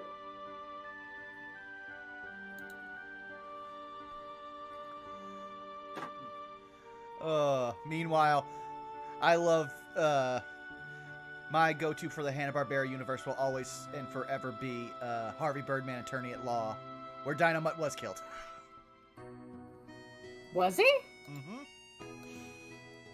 And then there's the addiction to sunscreen. Or Yep. was it suntan lotion? Suntan lotion. And let's also not forget the important court issue of Apache Chief getting burned in his crotch. Oh no. The coffee was hot!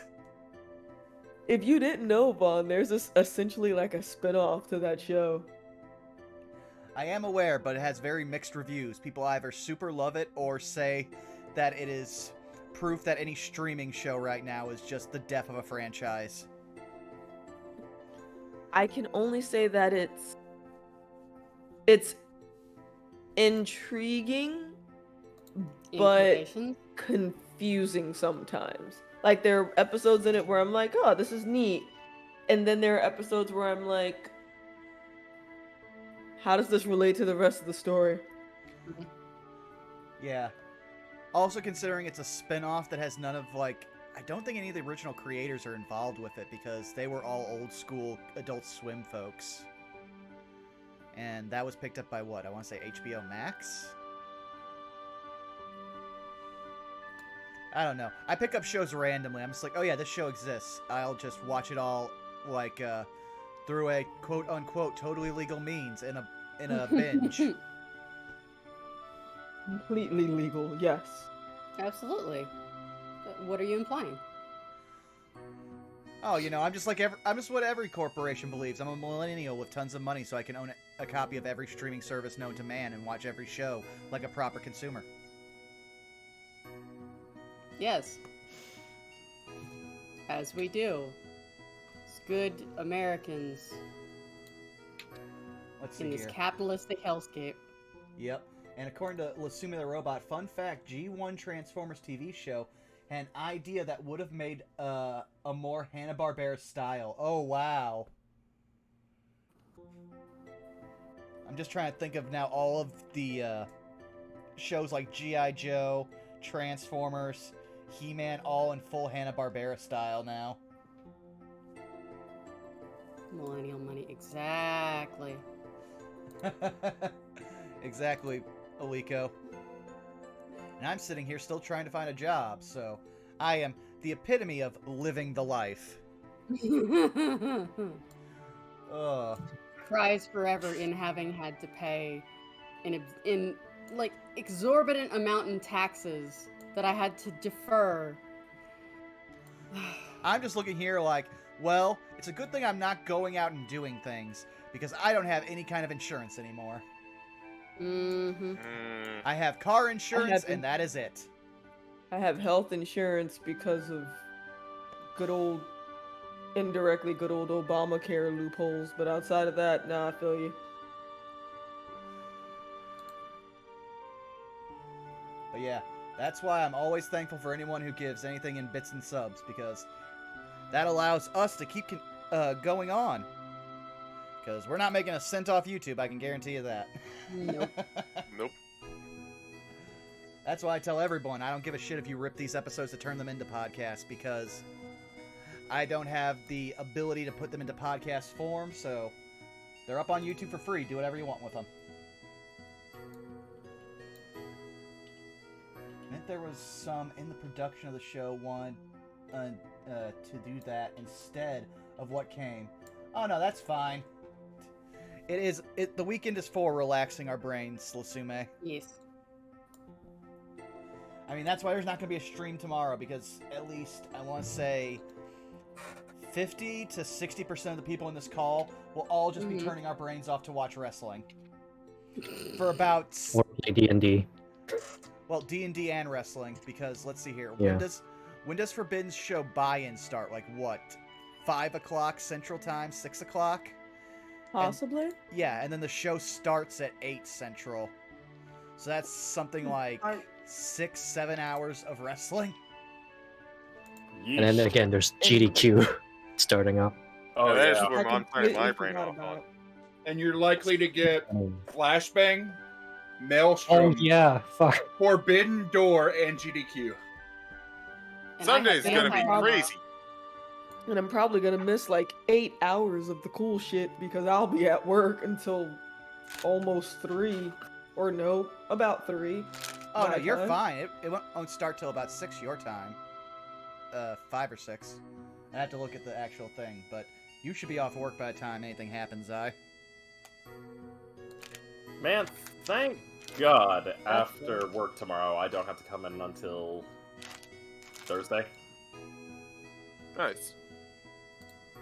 Vaughn, I'm just letting you know now. One of these days, Daedalus is going to look out of the window. He's going to see an owl, and he's just going to hear in the background, "I bring the darkness, I hit the thunder.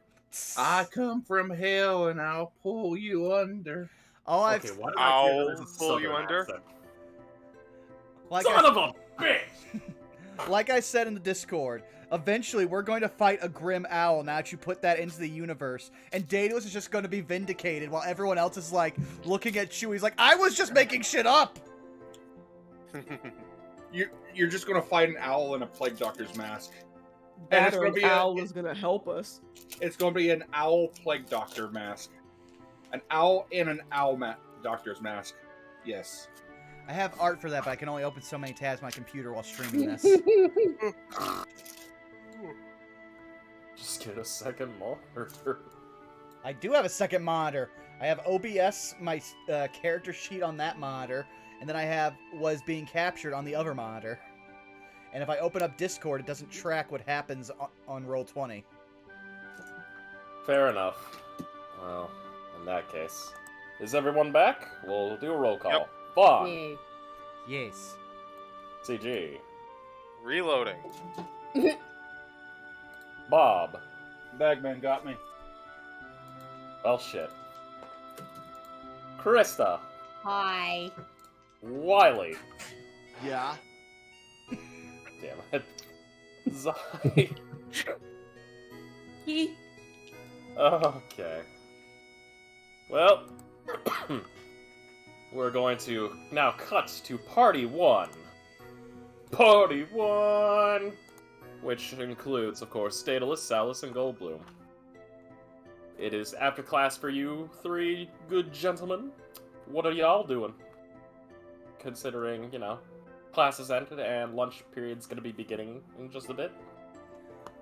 Well, Daedalus will go out to lunch and see if anyone needs him, because he is aware that he has agreed to help Belki. He has no idea what he will be doing to help Belki. She just knows that Belki immediately said, "You're helping me." He is like, "Okay." And then, if not needed, he will try to go to the school store and see if anyone has picked up copies of his spell, because he could really use his 20% cut of any sales. So he could, again, just throw it right back at the owner for a copy of Nistel's magical aura. Okay. Well, is there anyone else that's going to be needing Daedalus's help? I'm asking right now.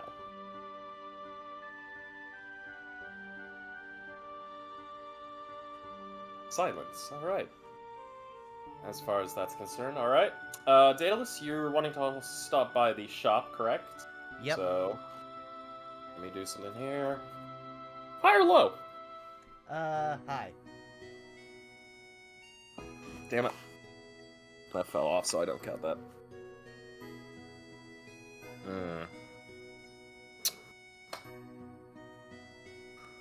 Well, it rolled an 8.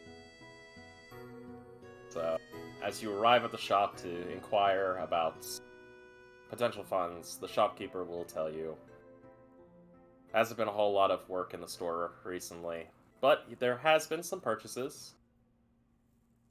And let me roll something up here.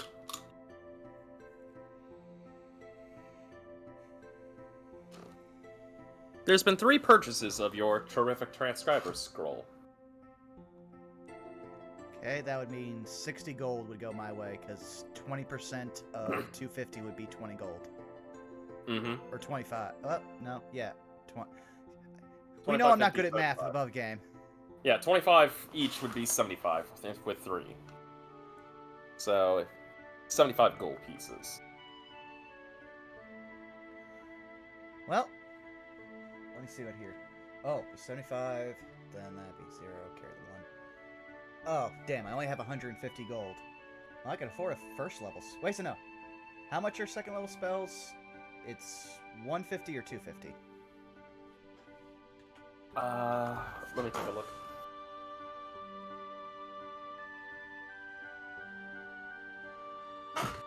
Okay, let's see.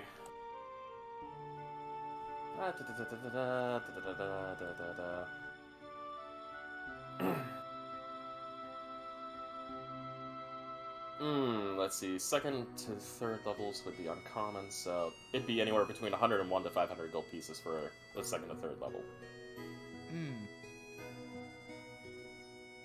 Well, like I said, he would be specifically looking for Nistel's magic aura, but if anything else besides Scorching Ray would be on the list of second level spells, he would try to find them and acquire them. Let's see.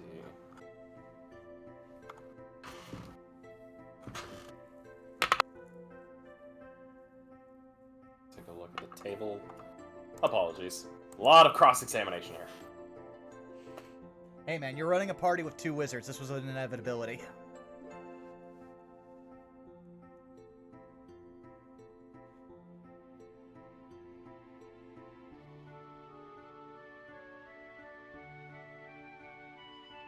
Okay.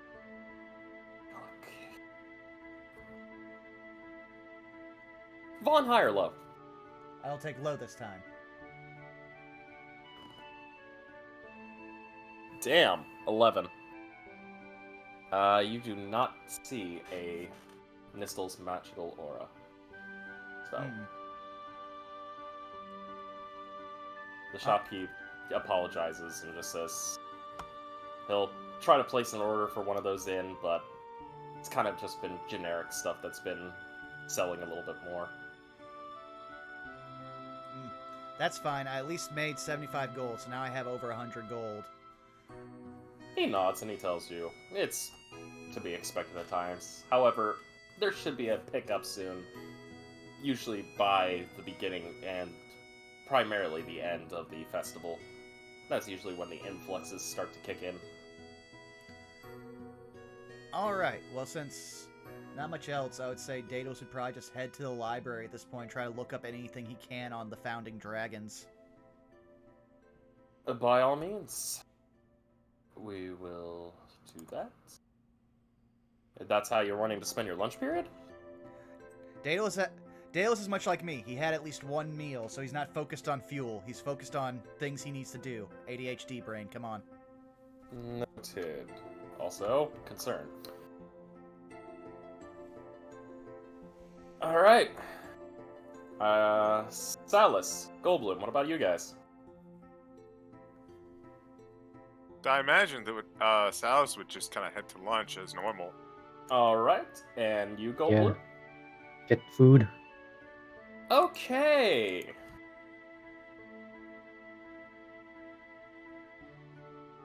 So, today's lunch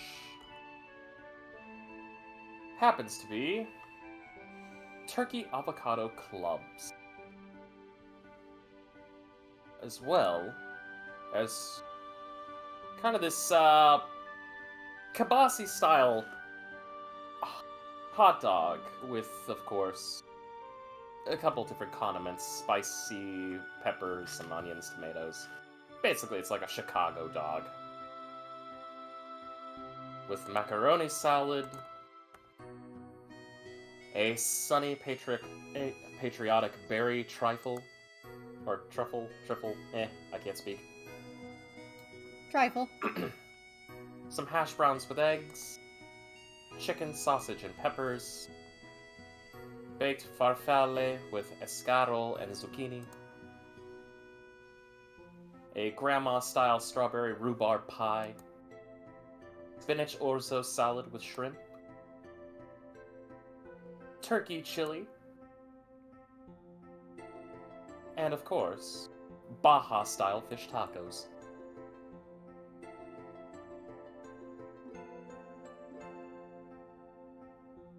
So for those who are currently now within the lunchroom, I assume everyone sits together don't see why not. Yeah. All right. Everyone has a seat. You all sit down, get your food, and you're enjoying each other's company, enjoying the food. It's actually quite good today. And of course, you're chatting about class. Some of you about how interesting it is. Some of you how boring it is. And of course, the local gossip. Because let's face it, it's school. There's always gossip.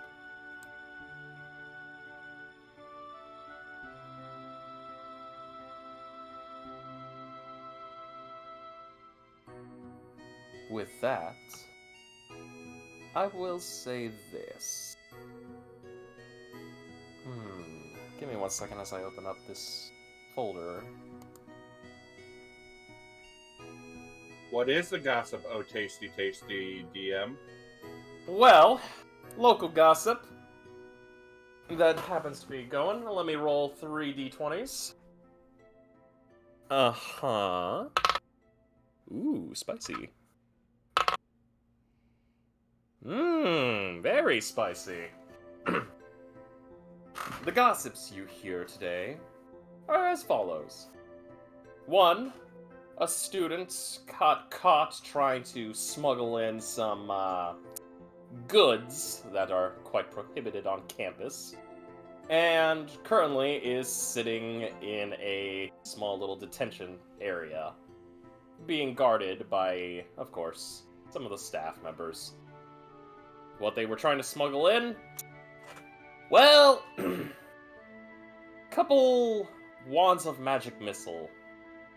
Or should I say, knockoff wands of magic missile. Gossip number 2 was that during one of the classes, one of the students was trying to work upon a elemental resistance potion. It did not go into resistance, but instead the opposite. That student is currently in the nurse's office, dealing with involuntary twitching because lightning. It's a hell of a shocker, kids. And the third and final one of the teachers, who is currently teaching a class over in the 3rd years, well, they were having a great time until, well, let's just say they animated a few books, and unfortunately those books did not take kindly to the teacher animating them. And so is currently being checked out also by the nurse for repeated bludgeoning. I would like to insight some of these rumors. By all means. Make a triple check. I got an 8, a 21, and a 19. Tell you this right now, they're all true. Oh, shit. Damn. Wait. Y'all have to be joking. A teacher literally got bodied by books. Yeah, no, that checks out. They essentially got read their last rites almost? Is that what you're telling me? Yeah, no, it checks out. Man, talk about throwing the book at somebody. And of course, the teacher in general was known as Professor Melvin, a illusionist. That's some pretty high-end paperback payback. The alliteration, yeah. I hate you. It works. But yeah, I tell everybody that, yeah, no, they're absolutely true, 100%. Huh. That You know what? sounds... I'm very glad I was not there for that. Of course, I that's really true. need to stop questioning things in this school. Alright then. Speaking of which, can I have everyone do me a favor? Sure. Please roll me a perception check. Oh Alright. lord. 19. I wish to perceive. I'm assuming this is for sight J Frost? Yeah. 18. Dirty 20. Shite. 17. 9. You're still focused on kind of the bodying of a teacher by a boatload of books. The rest of you notice two students kind of egging each other on with what appears to be a weird satchel. Going, do it. No, I'm not gonna do it. You do it. You do it. No, you do it, pussy. Do it. Yeah, Alright, fine, I'll do it. I'll do it. Alright. And you watch as one of the students opens the satchel. Mm-hmm. And of course, immediately go. Alright, I can do this, I can do this, I can do this. Let's do this.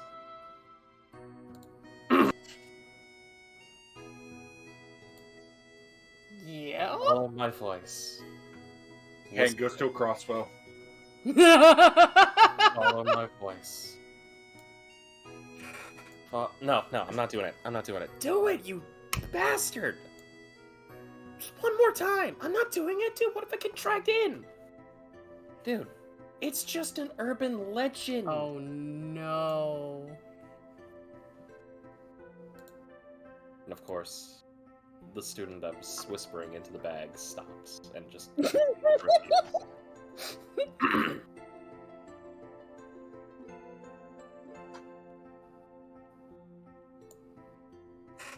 Anything else anyone would like to do during this little bit of lunch period? So we see that, or no? Who else sees it? Anyone who got above a 10. Oh. Sorry, Iapetus. Oh, it's all good. She's actually, other than the gossip, she's still focused on needing to go to the library before her next class. Of course. You know what? Hold up. I'm gonna roll for chaos. Roll for chaos! Endair suddenly stands up and walks with purpose over towards these two. Oh no. Alright, you walk over. You know what? If you're gonna be a couple chicken shits, I'll do it. No! Oh god. No! Endair leans in, and with the softest, sweetest voice, like you're speaking to a lover, he makes sure that he pulls from his bag a box, and he make sure it's opened up, and it's got a number of sweet treats inside of it.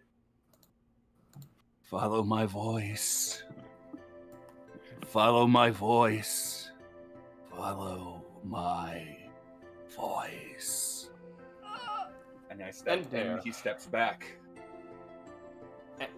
Endair, roll me a D100. Oh no! Okie doke. 95. Well, fuck. Said he rolls high. And I spoke it in the sweetest tone like you would to a lover.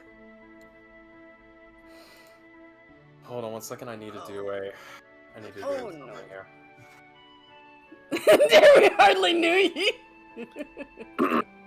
You say DM this. currently I'm gonna make a friend of the bagman. Fuck y'all. DM currently Alright. changing music. Yeah, I'm waiting for it. 1 second.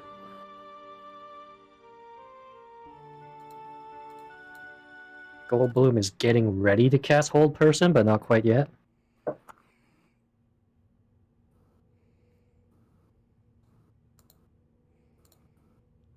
As you whisper that third and final time, we treat in hand. You prepare. Everyone on that table is holding their breath. Pardon me for 1 quick second. Oh no. Yes!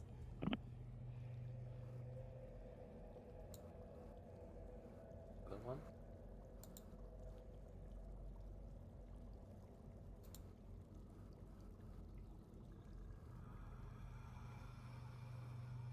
Is the bated breath of moment is held.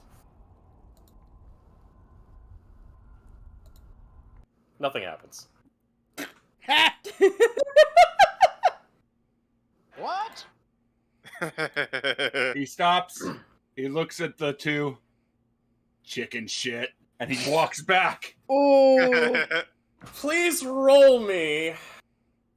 You know what? What would this even be? Hold on. What's a good insult? It'd be psychic Intimidation? damage. Roll me an intimidation with advantage. 11. All right. Well, He basically did it to prove his own bravery. You see one of them immediately get punched in the arm and go, dude, told you were a fucking pussy. Shut the fuck up, Daryl. It's only a half elf. Can I make an Arcana check to see if that was even a bag of holding? Yes, you can. Oh, that's funny. Maybe it's a bag of endless expansion. 14.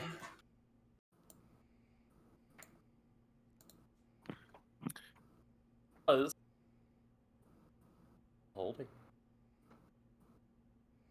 It is a bag of holding? It is a bag of holding. There's actually a bag of devouring, and it's a student here. Hey! I mean, the bag of devouring still is like a bag of holding. Was the roll to see if he would actually show up and kick my ass? I hope so. Allow me to post this in the chat because I believe.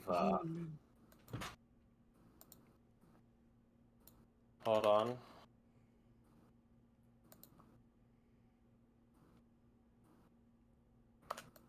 There we go. In chat. God damn it. Ah, you have learned why. You have learned well. And Dare walks back. Soon I will be the master. And Dare walks back to the rest of the party. What was that about? They were trying to summon the Bagman. Yeah, good job. What the hell's a bag, man? An urban legend. Don't worry about it. And Duly noted. I give Silas the gist of the legend of the Bagman. Alright. You give him the gist of the Bagman. The story. How it goes. The fact of the matter is, the Bagman was basically an adventurer who sought to escape doom, abandoning his party, hiding inside a bag of holding, but became lost when he tried to leave amid a constantly increasing number of extra-dimensional storage spaces. Eventually, it drove him mad, transforming him. And if some say that if you speak too loudly over an open bag of holding or whisper, follow my voice, into a magical storage space 3 times, the Bagman will come for you. Hey, J Frost. That sounds like hogwash. Does it look like those students even want to keep the bag anymore? Well, after seeing nothing happen, they're keeping it. Damn, unfortunate. Yeah, That shit expensive. it really is. Do you know how much a bag of holding goes for? Yes! See, that's my point. If they were like, oh no, we don't want to fuck with this anymore, you think Iapetus wouldn't have been like, oh look, scrambles. Are they like looking in the bag, like, or anything like that? Just one's still looking at it, but the other one's ragging on him, calling him, a bunch of names. Belki will nudge Antimony with an elbow. Hey, you still able to do that thaumaturgy? Do you think you can give him a good spook? Oh, you fucking know it. Let me roll Antimony. Quick, someone summon an illusion. Or Gives off cast an illusion. a thaumaturgy whisper and goes, "I am here." And you watch the two What? students immediately. She I couldn't goes hear and you. casts the thaumaturgy spell, whispering, "I am here." And the two students, everybody at that table freaks the fuck out. One of them even... Actually, I want to do something here. Let me roll for their reactions. Flee. Flee. Super flee.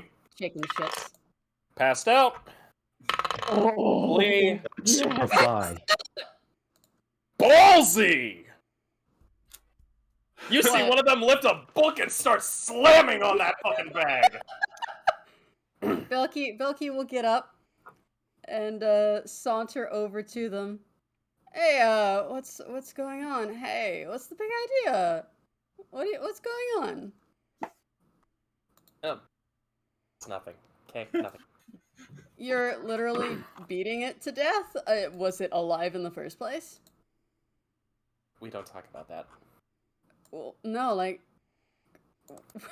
And Belki will just pick up the bag and, like, waggle it slightly and look down at it. Did something, like, happen? Bagman. He's dead. The bagman.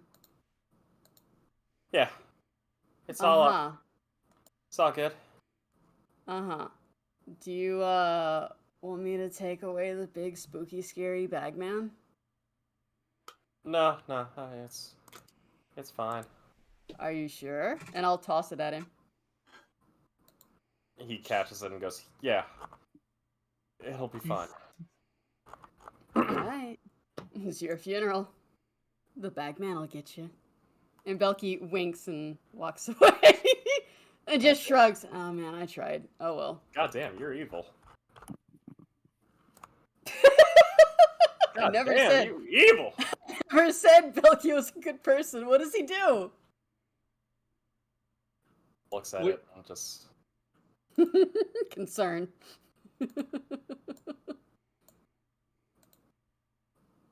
When Belki comes back and Dare's got his fist up for a fist bump. Belki will fist Hell bump. yeah.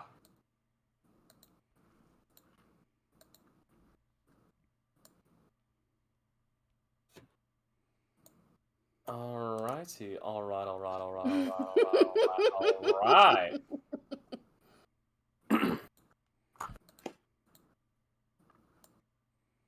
He leans over. That shit's gonna be in the gossip for the next couple days, probably. Oh yeah. I hope that one guy who, like, passed out didn't hit his head on the way down. Yeah. Sure, it'll be fine. Yeah. Is it just me, or did a couple of his friends that were fleeing leave a couple boot marks on the side of his head? Not our problem, man. Not our problem. Ain't that the truth? As he casually takes a sip of tea. I'm curious. Above normal, is anybody like watching us after that shit we pulled? Do they know we even pulled any shit? Everybody's looking at you and What? having fun. I mean, We didn't do anything. I walked up, I tried to summon it. You walked up, you taunted him and said the bagman's gonna get him, and then everybody just started fucking running. I didn't do anything though. There's just everybody's having fun. What happened? Of course. Lunch. Actually, hold on. Go ahead. Salas is going to get up. He's going to walk over to that table that is now very much empty.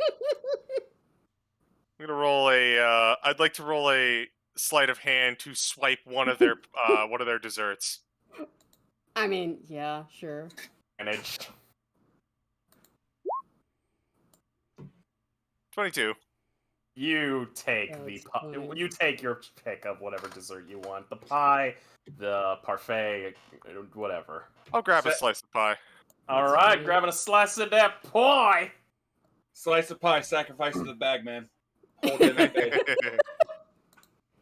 If he dies, he dies. Speaking of which, Bob, where do you put your box of treats? Best part, in my bag of holding. Eh, Ah, alright. Well, It's in there. you don't want extra? There's plenty left over. uh, I'm gonna reach for that shit. That shit's gonna be gone. I'm willing to bet. alright. You're going for some of the other dessert? sure. Alright, everybody just starts stealing dessert off of the table. Hey, it was gonna get thrown away anyway. That's true. If there's anything left, Iapetus will probably just grab it and wrap it to save for Lucy.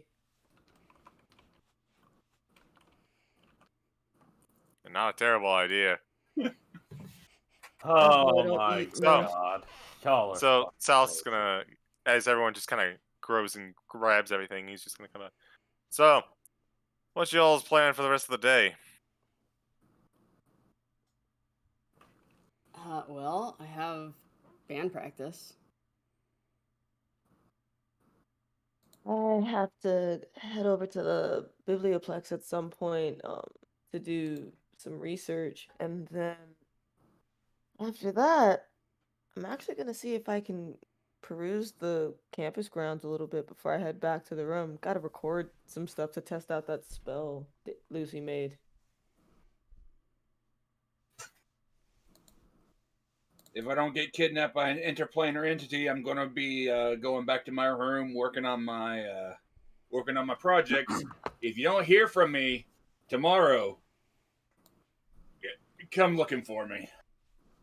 That reminds me, I should probably play some music again. Yeah. Do you require protection? Doubtful. That's right. You've still got a job protecting Daedalus from the owls, don't you, Goldblum? What? Oh shit, where is he? No, just sit down. Sit down, Goldblum. Goldblum, the longer you leave him alone, the more opportunity you have for the Grim Owl to find him. Oh my god, Endair, no. It would teach him not to mess with animals. I'm with you on this, Goldblum. Yep. Let him learn. It's okay. Alrighty. Hold on. Oh, Salus is actually going to look to Alki. No, To Belki? Antimony? no, Bel- Antony. Yeah, sorry, Yeah. I got the two names mixed up. That's and okay. put It's the together. shipping name. Yeah. Yeah. Gonna look on over and says, "Now, correct me if I'm wrong. I remember you were talking to Iapetus about needing help for something." Oh! Yeah. Listen. You think you guys could stop on over at our practice and help us, like, get some things set up? We're really wanting to make sure our performance goes, like, 110% this year. Yeah. We kind of, don't have the backup that we would. Well, Let's just say our funding got cut. that's unfortunate. Well, I have a relatively free day to myself, and it sounds like everyone else has their own individual projects. I could swing by for a little bit. Yeah, I'd appreciate that.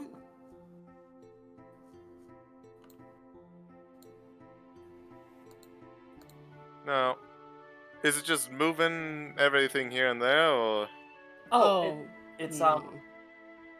Well, I mean, you could help move some stuff, but we're also, like, needing maybe some backup magical effects. Pyrotechnics. And someone who might be able to, make things work behind the scenes. Well, I can't exactly say I be able to provide magical effects to the degree, but you know what? Why don't I just swing on by and see what if I can help with anything? Yeah. That'd be appreciated, Like- man. I can make it through a fire. Would that help? What do you mean? You need pyrotechnics. I have Yeah. pyro. and he will produce flame just in his Alright. hand. Alright. Yeah. Yeah, definitely. Literally, like that gif. Yeah. Hey, that's pretty good. Nice. Someone else who can do it. Great. Yeah, that'll help. All right, big boy, you're coming with us.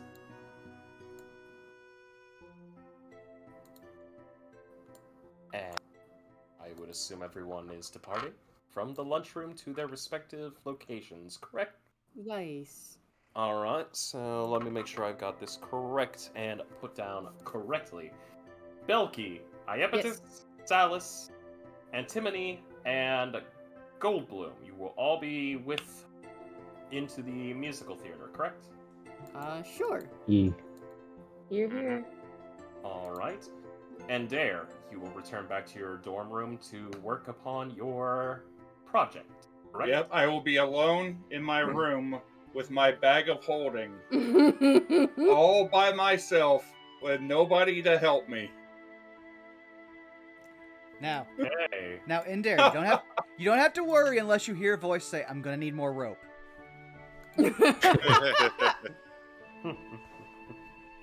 I mean, depending on what you're going to be using that rope for, Big Daddy, I might be able to help out. Oh my. Oh, for the fucking love of Christ. Listen, I saw a guy at Pride today holding his boyfriend's hand, and his shirt said, "I put the D in daddy," and my first thought was, I bet you fucking do. Happy with everybody! Happy Pride. Last week of Pride. But yes, I'm working on my projects, unless I'm interrupted. Means, by all means.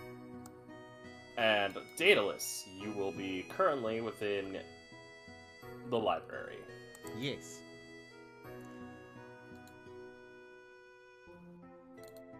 Alright. We will start off by, of course...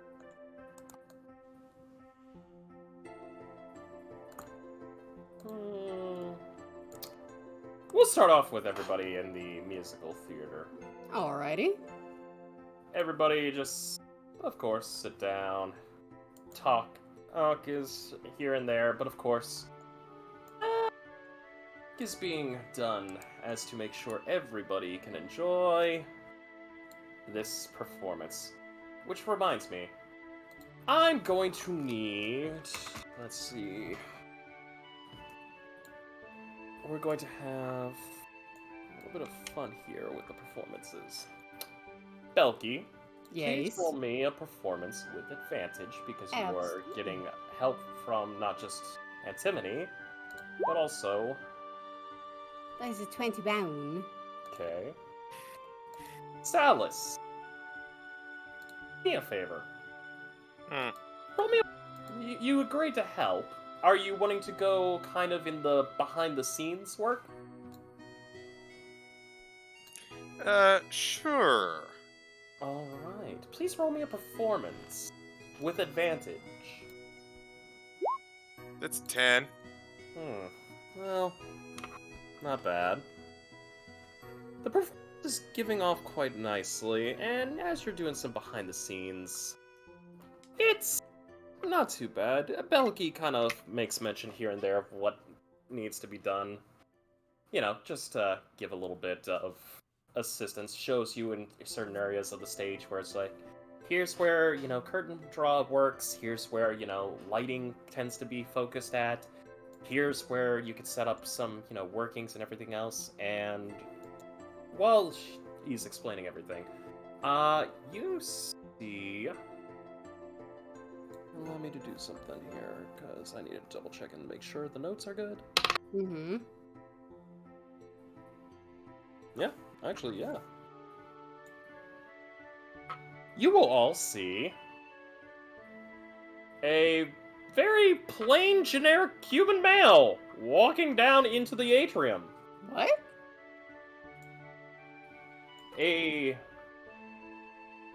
What appears to be a big black case. Huh. the stage? Hold on. Is this stage being used right now? Yeah? What do you need? Oh, sorry. Here, we've got a...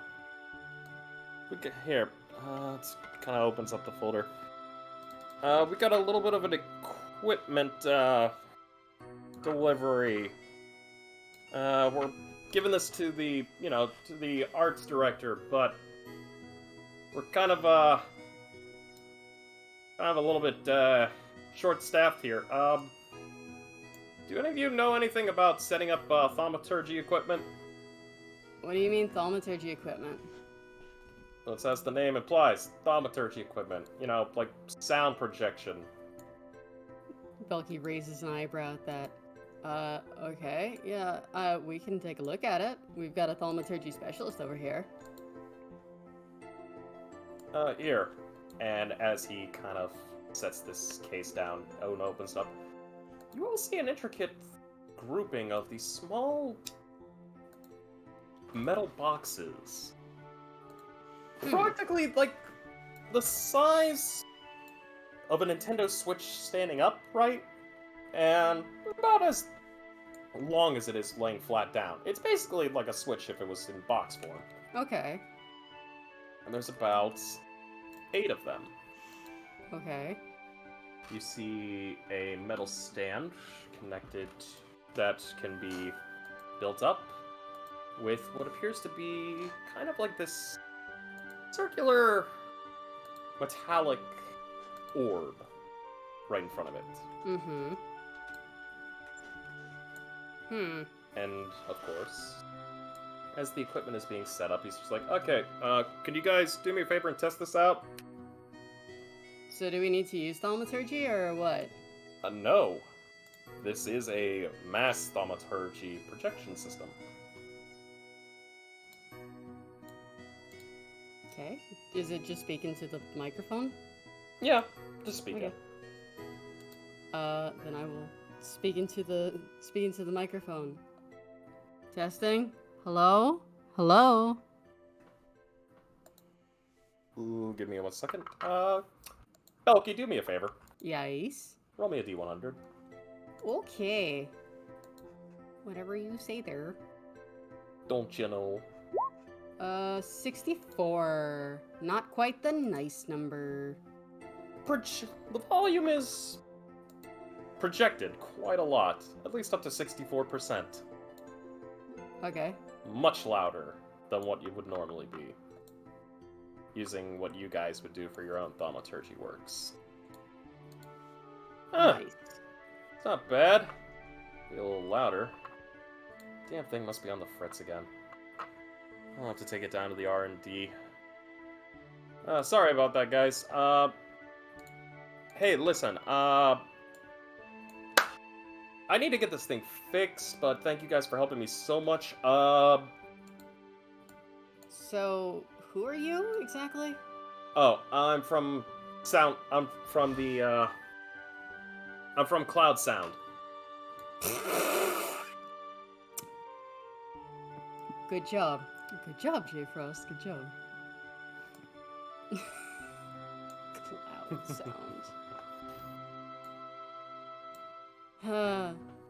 Alright, yeah, we'll let the teacher know that you were here. Thanks. Thank you, guys. Look, here. And he starts packing some of the equipment up. You kids look like you're responsible? Are you sure about that? Roll me a persuasion with disadvantage. Oh! She was just teasing. To be fair, other than Belki, all of the trouble kids are elsewhere. I mean, Dirty Responsible. I A This- natural Wild, 20 like, on the wow. other fucking Yep. side. Yep. God, you got cut. She got some chutzpah. Ah, the Caspa. Yet another one of the monkey's paws curl. Hell, I'm a sucker. Look, hey kids, I see you guys are decently performing and everything else. Are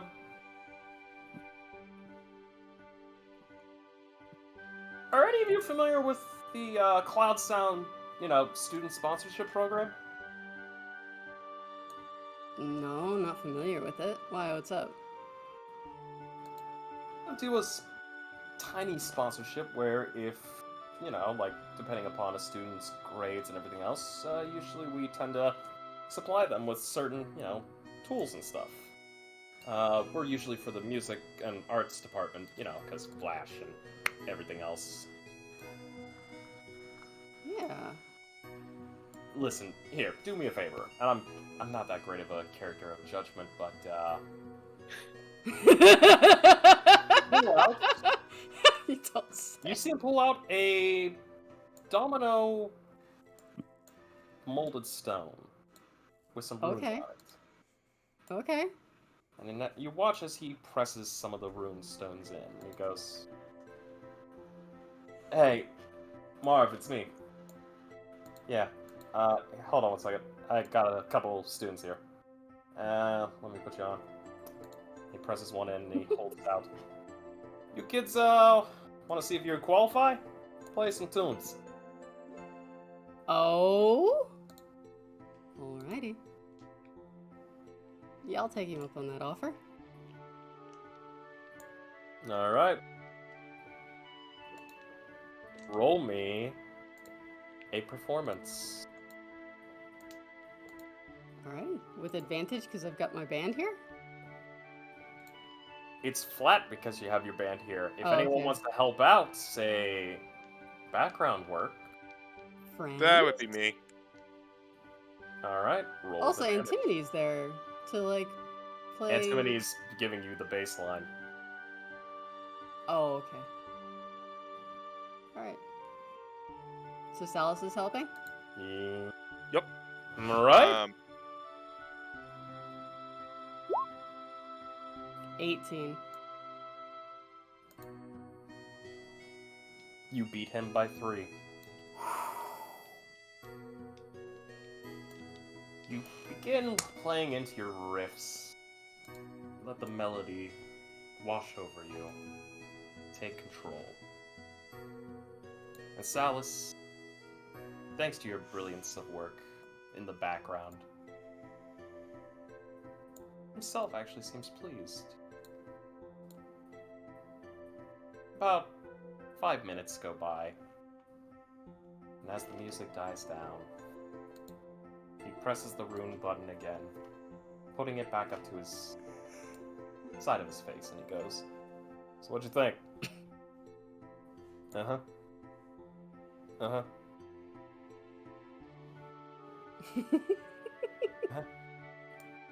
Alright. Cool. Presses one button in, puts it back in his pocket. Mhm. Well, you got some spunk, kids. I'll give you credit. Here. You watch him open up the box again, and he opens up another section, pulls out 2 of those small boxes, Hmm. and a simplistic version of that stand with the orb at the end. This is, it's a sample piece. We want to see what you guys can do.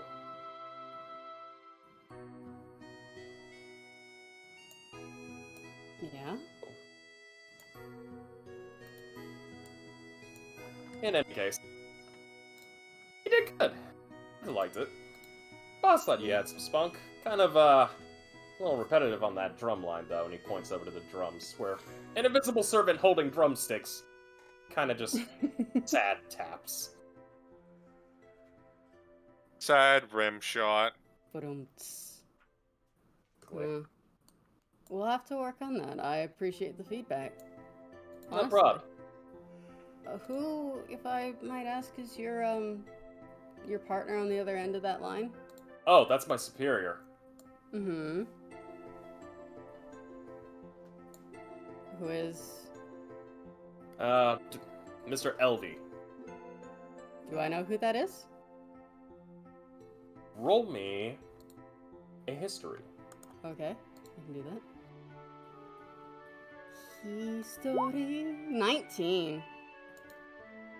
Miss Elvie and Cloud Sound are actually a pretty decent name within the musical business, especially when it comes to thaumaturgy projection.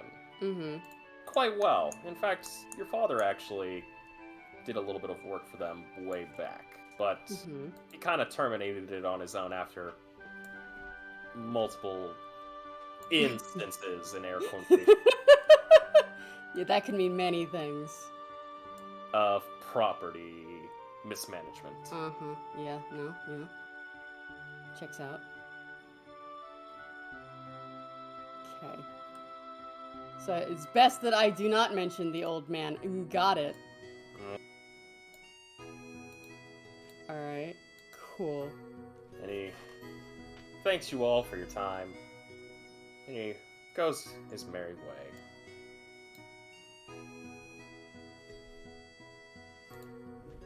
With that, look, I believe Iapetus, you were also wanting to do something with the museum, correct? The library. The Basically, library. after after the band practice, she'd want to check out something at the library just to see if she could find any books related to, like old hymns or songs of like temples, and then also a little bit of research towards like what was touched on in the history of magic and art class in regards to stories told through craft work, essentially. Of course. We will get to you in just a bit. We're still going to just remain for one bit moment Sure. on the musical crew. Oh yeah, she's there. She's involved. Yeah. So, with that, Antimony comes up to each of you, Iapetus and Goldbloom. She gives you both a big hug and says, "You guys did awesome, and thank you for all the work that you did. Listen, we're gonna try spicing up the show with, some pyrotechnics and everything else. We've got some material here and there, flames and everything else should be able to whoosh whoosh. But we're gonna need some control and everything else. I know Belki can do part of it, but, there's a lot of stuff. So, she turns to you, Goldbloom. Goldbloom, Yes. would you mind being our other pyrotechnics master? Sure. Thank you. Tis, would you mind if you were our stage manager? Sorry, stage what? Manager. Oh yeah, I don't mind. Oh. Really approaches you, Salus.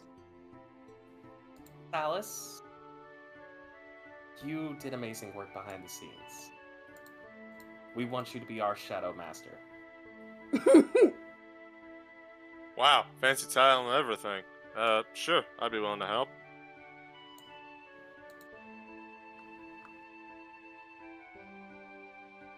Interesting. She grabs you by the shoulders and says, "You're the best," and gives you a peck on the cheek. Ooh.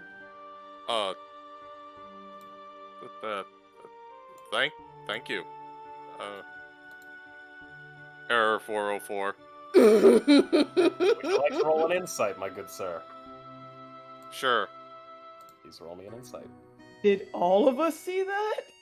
Oh yeah. 16. Did all of us roll? Anybody else who wants to insight this? Sure, why not? 16. What good is having proficiency if I don't use it? Apparently, you're fucking That's great. Oh my god, that's amazing. What is Ooh, love? Boy, howdy. Actually, Maybe is don't love. hurt me. You know what, Goblin? Do me a favor. Roll me a severity. Oh god, is Oh, that 20 or no. 200? It's a 20. Oh lord, fail this and just tackle Antimony. Oh no! God damn. That's that high. What is love? Can I stab it? I have stabbed love. Yeah, Love that's a no longer high. feel love. When it comes to severities, I go the opposite. The higher, the worse. Oh no! Tackle her! Tackle her! No! So, for those who rolled No. above a 13, Oh no. Antimony was given the look to Salus. Oh, Oh. I see. Salus. Antimony really likes you. They seem to be interested in you. Gold Blue! Your friend Salus is being threatened. You tackle Antimony. Ah! Oh my god. Yes! Good job, Mr. President. Roll me an athletics. Get down, Shadow Man. Fuck! Athletics. It's fine, I'm proficient, so I'm gonna roll low. Alright. Let me roll So Antimony. 9. Give me 1 second. I need to bring up her stats again. She's a warlock, so there's a chance that she can fail this. Okay. Just Oh, there dodge went our Mr. X. pyrotechnics. Alrighty. There goes our pyro. One second. Alright, Perfect. dexterity is that. Let me roll this. I will not. I can make a flaming sword. Would that help? A sword. Okay, good. You go to tackle her. You miss. Thank God. She goes, Goblin, what the hell? I sensed hostility. I acted. You dumbass that's flirting. Antimony immediately what? shoots you a look, Belki. What? Yeah! You watch her just throw her hands up in the air and goes, I need water! Oh God. Now she's in a mood. Iapetus notices, blinks, smirks, doesn't say shit. Also, I Just just want to sticks it in the Iapetus will remember this. I also just want to point out, Krista, she was already in a mood. Now she's in a different one. Fair enough. So- yeah. So, Vaughn, you know that image that you're oh so fond of with the stick figure? Oh, yes, 1 second here, I'll post it. I had to save it and literally name it so I could always have it on hand. Come on, Discord, stop being a butt. Continues to be a butt. But I thought you liked butt stuff. Yes. Yes. Yes. Imagine that on loop. That's what Sal's is doing right now. Give me a second here to put this in chat for everyone. For our viewers. Well, the viewers would be used to this because I also use this exact moment a lot in Cholta personality. Just finger raises, finger lowers.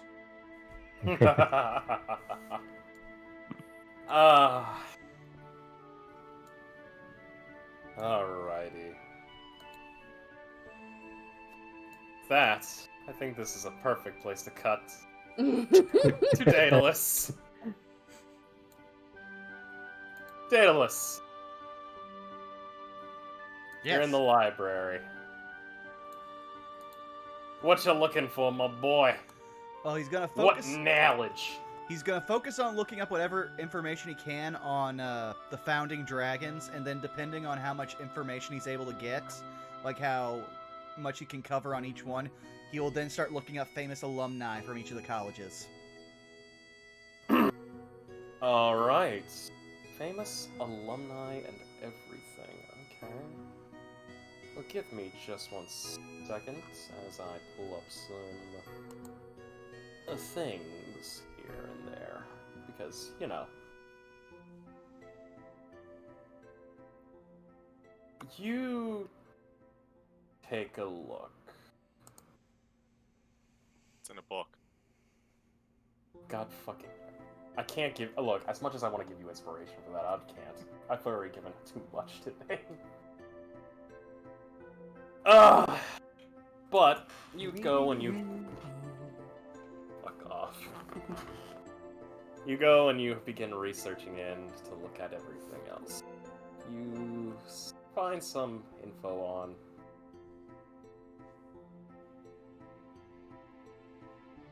You know what? Roll me an investigation. Okie dokie. I want to see what you get.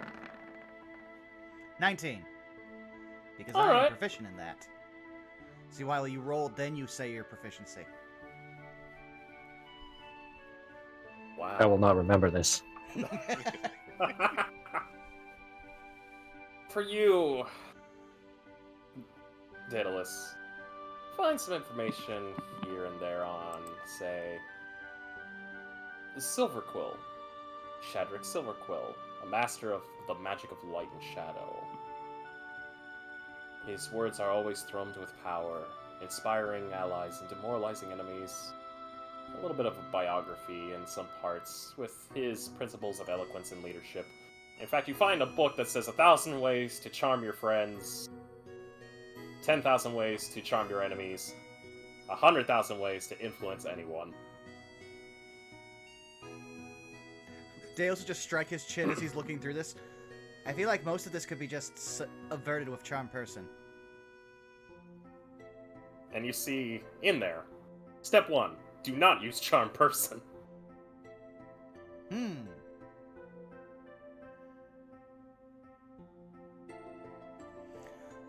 Okay. As far as some of the others are concerned, I'm gonna do something here. Oof, that's a piss poor roll even for me. You get one more dragon. And I believe that will be... Da-da-da-da-da. You get Prismari. Galazeth Prismari. Founder of the Prismari College to ensure that the study of magic won't ever be relegated to pure practicality. Their history is here and there. It's kind of off. Their powers, their notable understandings, and, of course,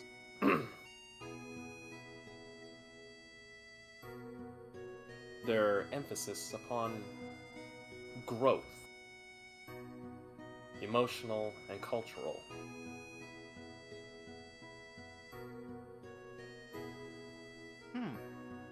And as far as the alumni, well, let me put it to you this way. As far as the alumni are concerned, you do see a few names. 2 strike you immediately.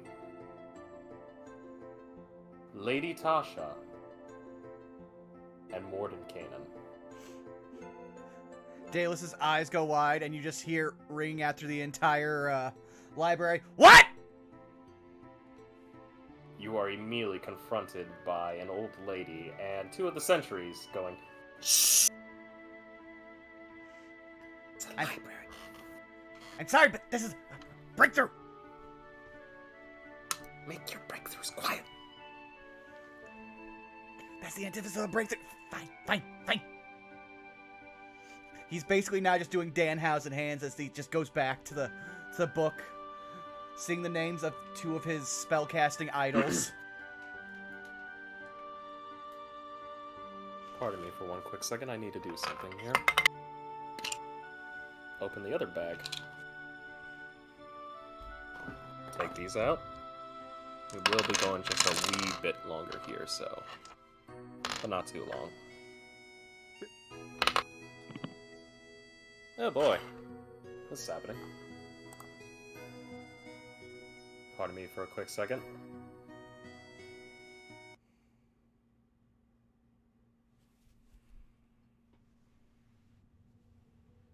You about to die. Well, I mean, Tasha's name came up. It was going to be full of danger no matter what. You are reading more into this book. What's your passive perception, Daedalus? 13.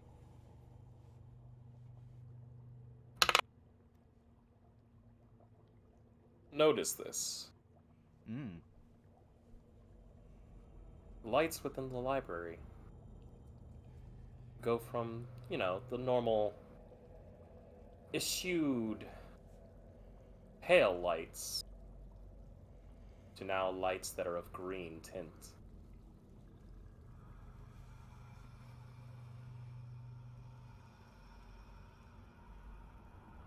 And as you read more into this, you hear from behind you.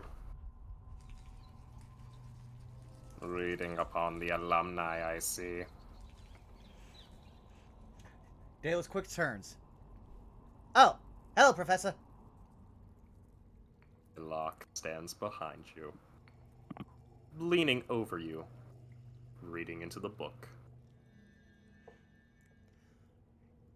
Yes, I've always idolized the people who create the most spells, and so I've had a very big fascination with both Mordekainen and Lady Tasha. Did not know she was actually a lady. Very hard to find any information on either of them, so this is kind of a big deal. Secrecy. It is to be expected. I would do the same thing.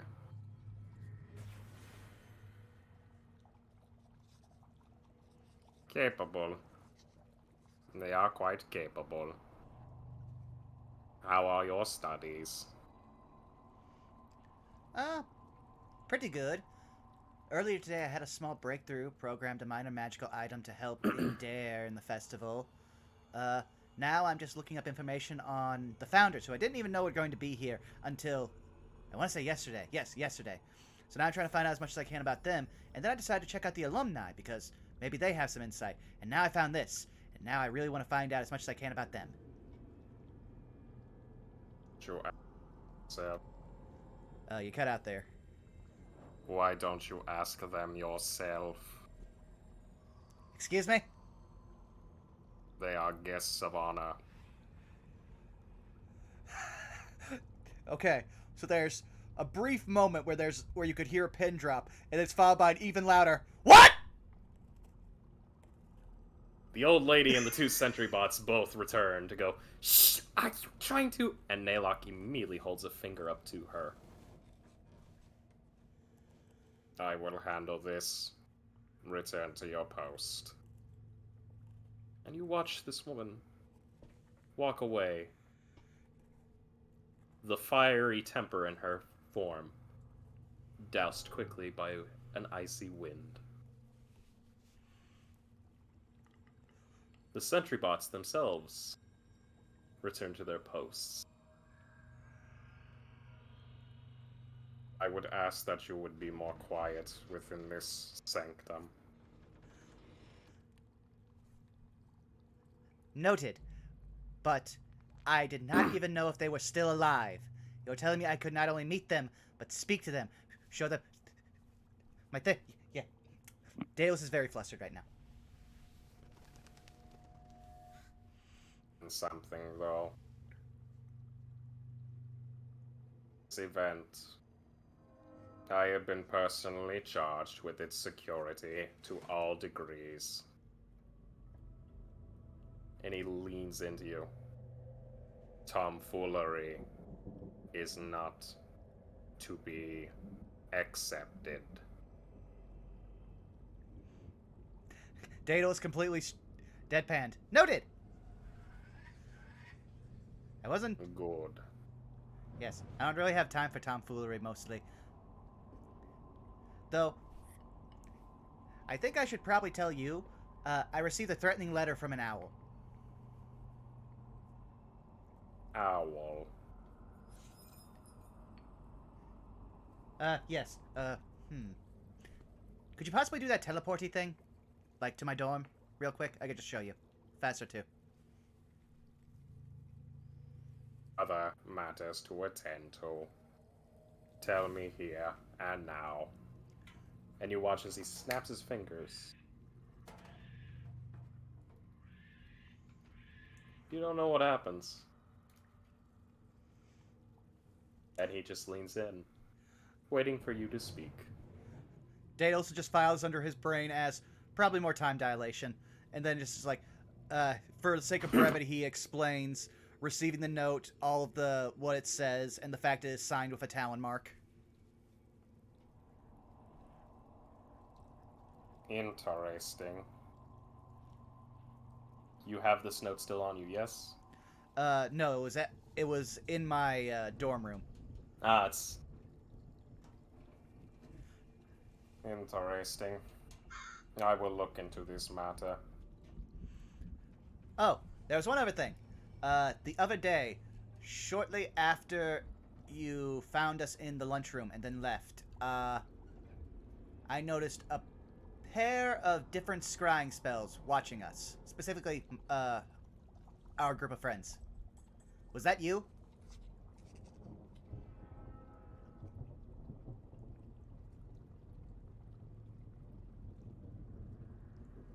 Roll me an insight check with disadvantage.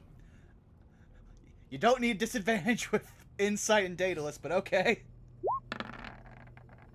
7.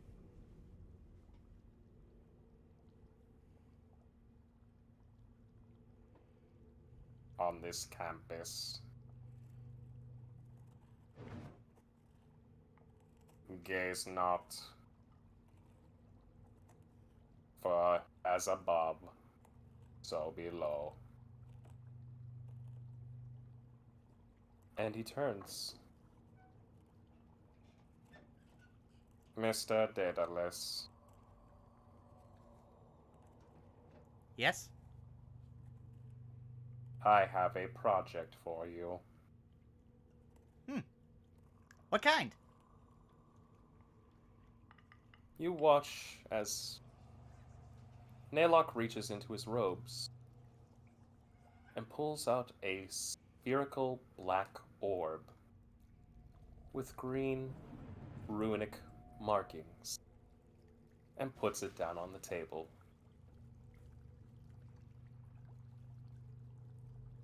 You're of higher intellect. Solve this puzzle. Alright. 3 weeks. 3 weeks? Do not disappoint. And with Okay. that, the lights return to their normal hue. And Naylock disappears.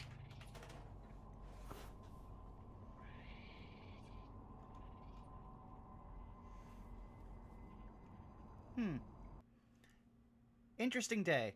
Daedalus immediately just places the puzzle orb into his, vest, and then goes back to reading up on Mordecai and Tasha. Because now if he's going to meet them, he wants to know as much as possible. Of course, of course. We now cut to Iapetus. Iapetus, you make your way Yes. to the library.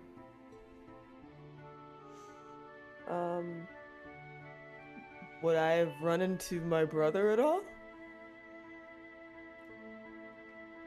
Yes, you would. This is about 20 minutes after this engagement. Gotcha. Oh, hey. Of course you'd be here.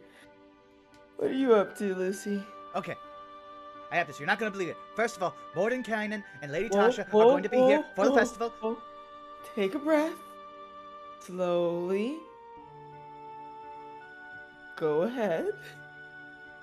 So you remember 2 of those 3 people I've always told you were the coolest spellcasters ever, and I can't wait to find out more about them? Yes. I remember you said Tasha and Morden something? Mordenkainen, yes. They're going to be here. They're apparently alumni, which is already incredible because I was 90% sure they were both dead. Oh. Oh, crap. That's awesome. You've been looking up to them for years. Yes. So I'm already... First of all, I found books actually with knowledge on them, which, just didn't exist. Couldn't find. Anywhere. Found them. So I'm reading up on them. Also, Professor Naylock was just here. Interesting talk. Whoa. You can't just skim over that. What did he want? Not really sure. Not very forthcoming. He likes to be mysterious and ominous.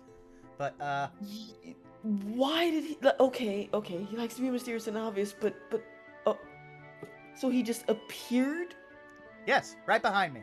Right as I found out, that they actually have books on Mordecai and Natasha.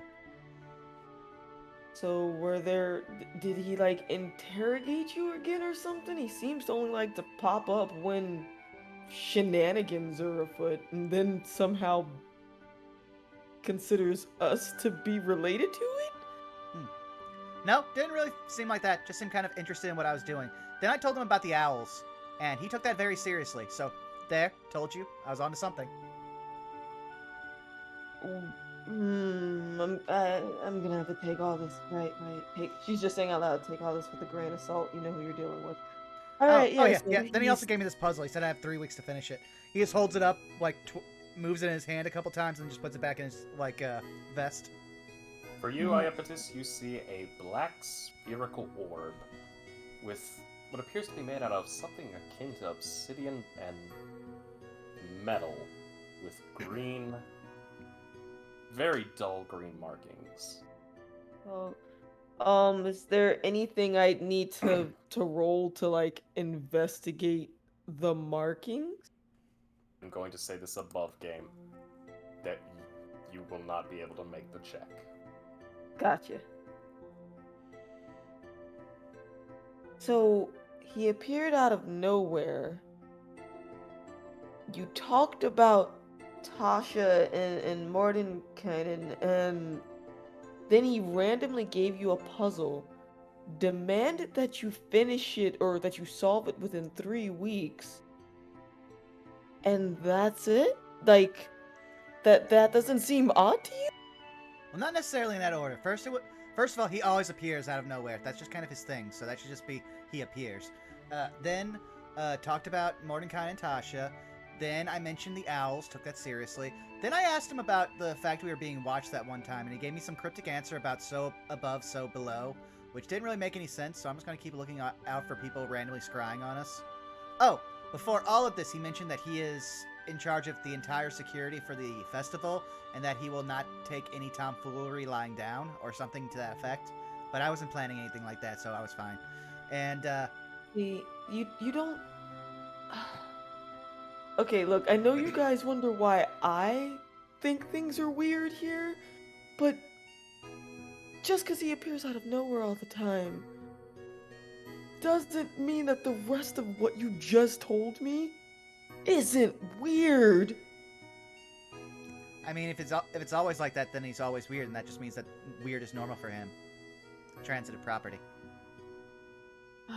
Lucy, I don't know. I don't think appearing out of nowhere, saying you're gonna be running security, and explicitly telling you he doesn't want any tomfoolery is kind of par for the course. But okay. I mean, it's pretty par for the course for him. That's basically been my entire interaction with him ever since we met him. She's gonna put a hand on both your shoulders if you are facing towards her. Look down for a brief moment, and then look back up at you, making direct eye contact. Alright, Lucy. I'm excited for you about Tasha and Mordenkainen and you getting to meet two people who essentially almost mean the world to you, basically. I don't feel too right in regards to Naylock, but what I care about is you being okay. So just be careful with this puzzle. It could be nothing. It could just be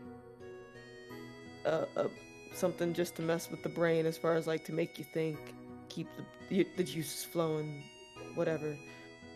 But there could be more to it. And I just want you to be alright. Okay? Daedalus thinks about it, then he just pulls out the orb again, and then you just see his eyes flash as he casts Identify. As you cast Identify, you get nothing.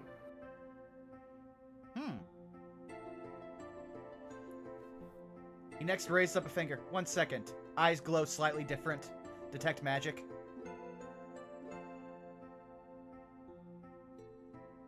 Once more. Nothing. Well, I can already tell you that it's not magical. Or if it is so highly warded that it cannot be actually divined.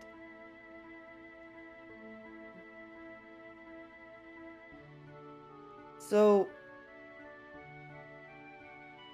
Iapetus isn't going to try to, like, figure out what it is, but does she get, like, any weird sort of vibes from it given her background? Like, not necessarily able to, you know, point directly on the nose of what it is, but just, is she unsettled by it at all? Roll me an investigation. Okay.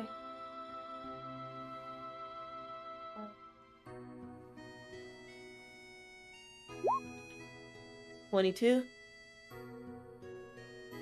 pass it. As you look at this orb, look closely at it. Some spots seem a little bit darker, and then you realize there's slits in this thing. Horizontal and vertical slits all across.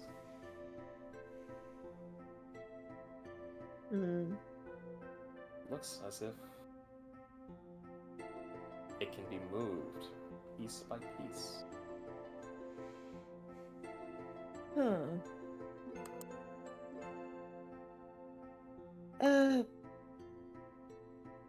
Daedalus, do you mind if I hold it for a moment? No, go right ahead. She will take it from him, and wherever she sees one of the grooves, she's just going to turn it slightly and see if it moves, or try to, essentially. As you push into it, you hear a click.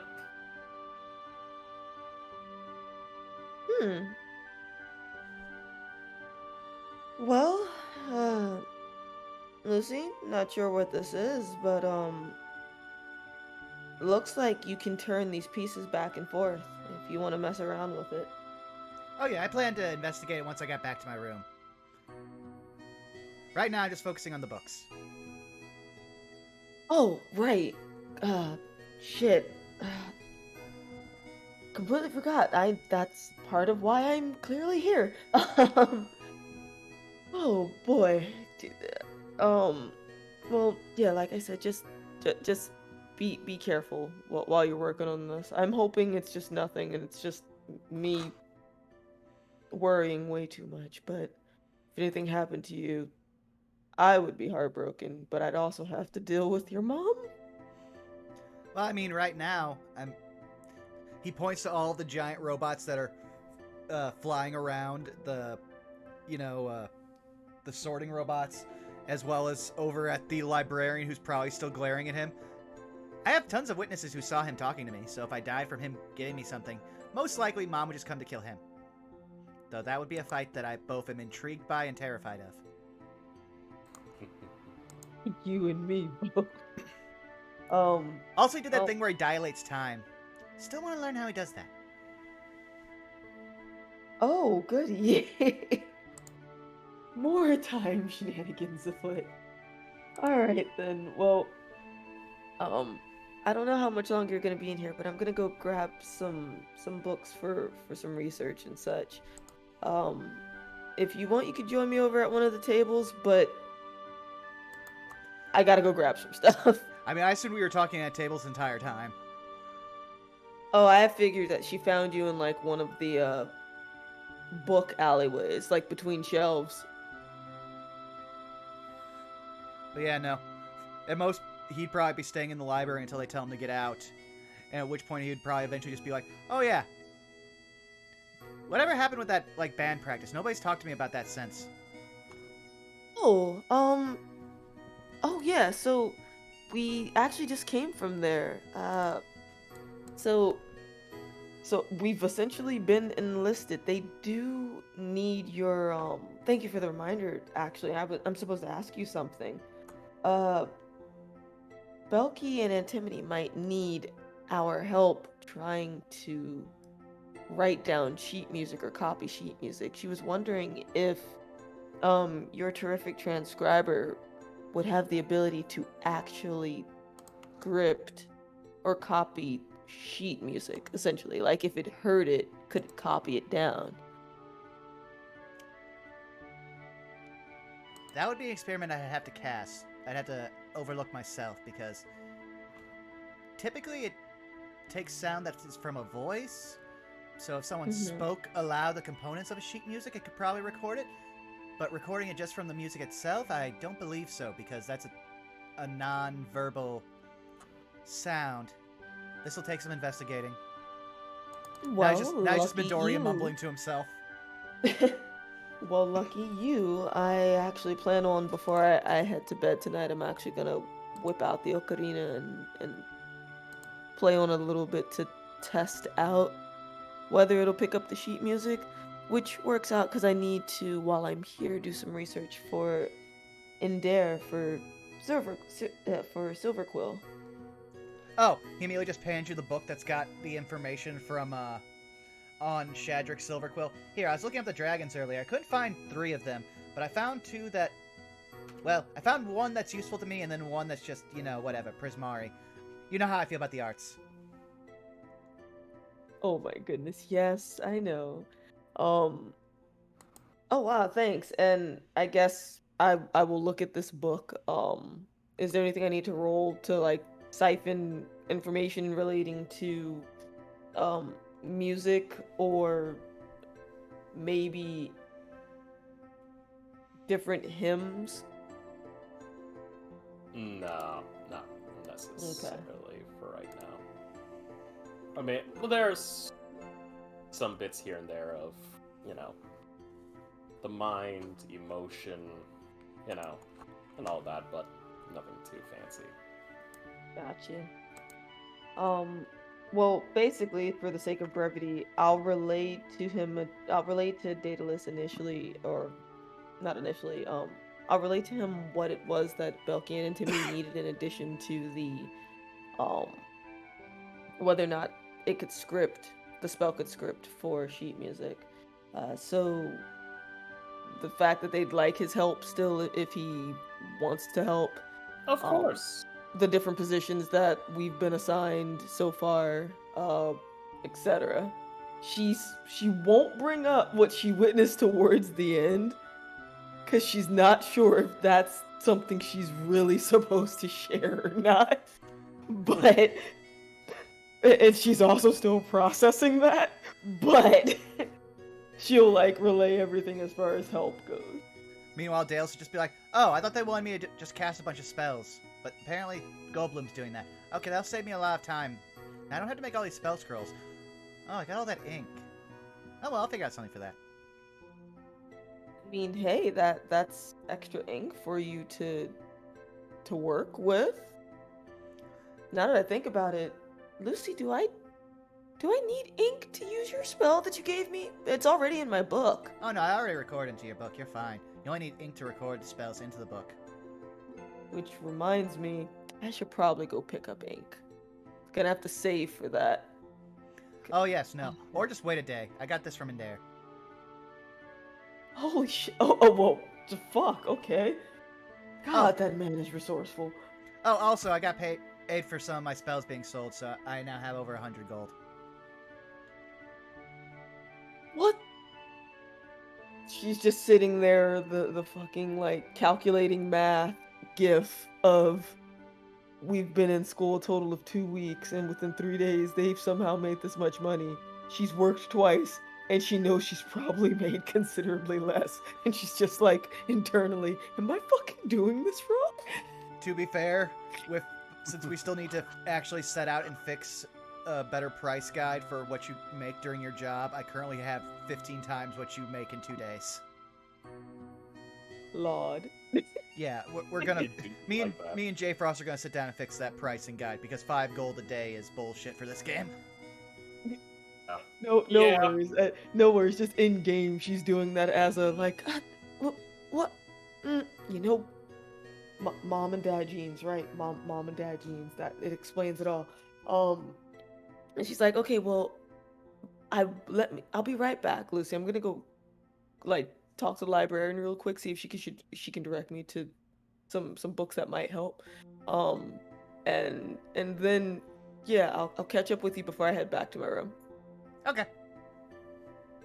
And so she's gonna walk over to the library and excuse herself. Just, hey, miss, I was wondering if you could help me with something. Okay, dearie. I'll be happy to help you. And I believe this will be a good point for us to cut Perfect. to Bob. Endair.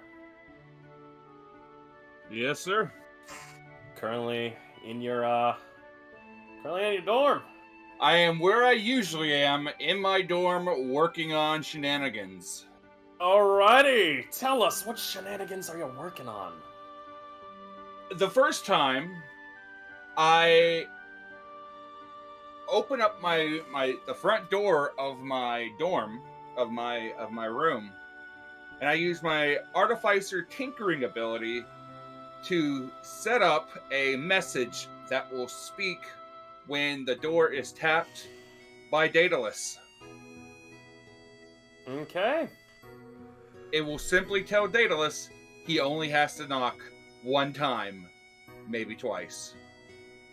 As soon as he starts knocking on the door multiple times, the door will basically scold him.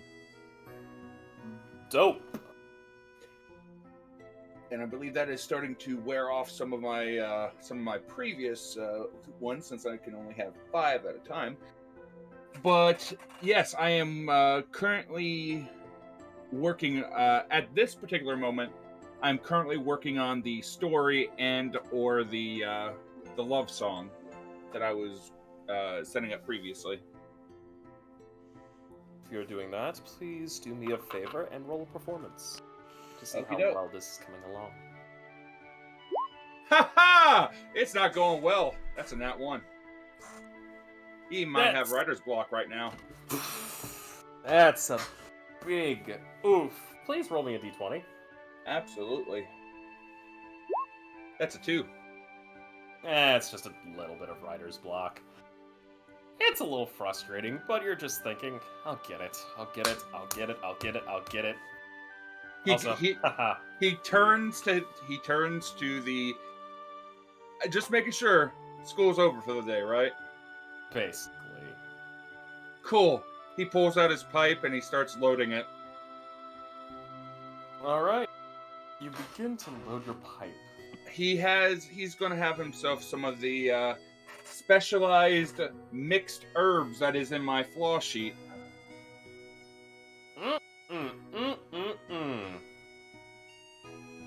Not bad at all! You like this baby. Smoking it. Feeling good. Feeling Hoping great. to get those creative juices going, and he's got plenty of snacks for when the munchies hit him. Alrighty, first and foremost, I need you to do me a favor. Uh-huh. Roll me Constitution. Oh boy. Constitution save. Okay, Constitution save. That is a 23. Oh yeah, you're good. This smoke ain't shit. It's supposed to mellow. It's to mellow. It's to help with the creative juices. He is just vibing, man. Been enjoying the life. Of course,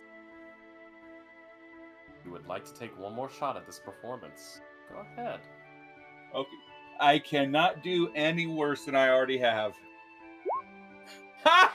That's an 8.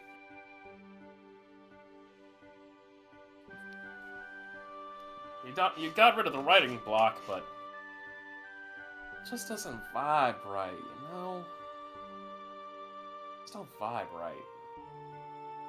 Of course, Nah, man. I think you're gonna solve it. Maybe with a little snack. That just ain't right. He reaches over towards his bag of holding to grab the tin of snacks that he had previously. Just reaches his hand into that bag, thinking about his tin of snacks that he made previously. Pull out your snacks.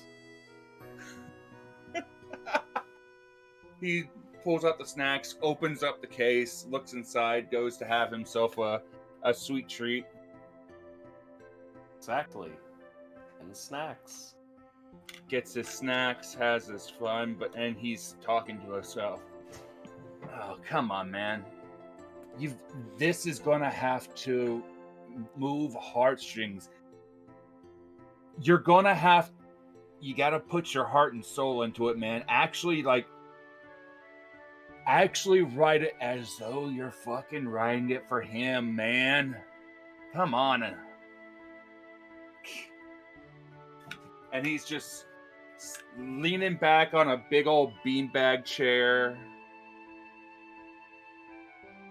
And he's just in a beanbag chair with the pipe and the snacky cakes, just having a good time, man.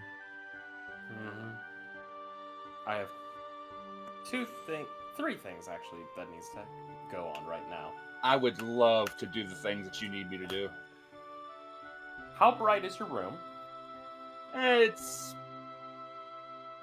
probably only letting the natural sunlight in. So, there'll be some shady spots and everything else. He wouldn't have like lanterns or anything like that. It's kind of middling. Mm-hmm. There's some dark Perception. spots around. Okay, perception check. Frost? Yep. Okay. Haha, I don't see shit. That's a 4. Look at the bag of holding, and you think you saw some movement on it, but nah. In fact, you actually reach into it. Feel around. Nothing. Nothing's touching you. He reaches out, grabs one of the snacky cakes, sets it on a tin, sets it right next to the bag. Come on, man, if you want a snack, it's all good. You and me can be homies. Let's have a snack. Hell, I'll even give you a smoke if you want it.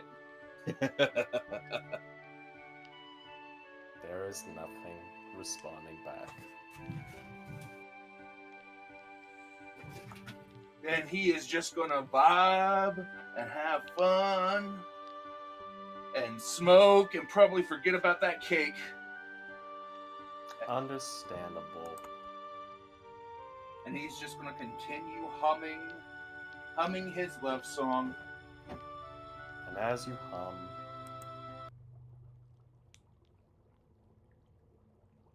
underneath your bed, that shadowy part, humming much more quieter.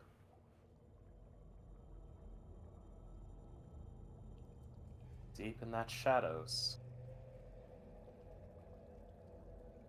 a pair of eyes, whiter than a full moon, look out at you.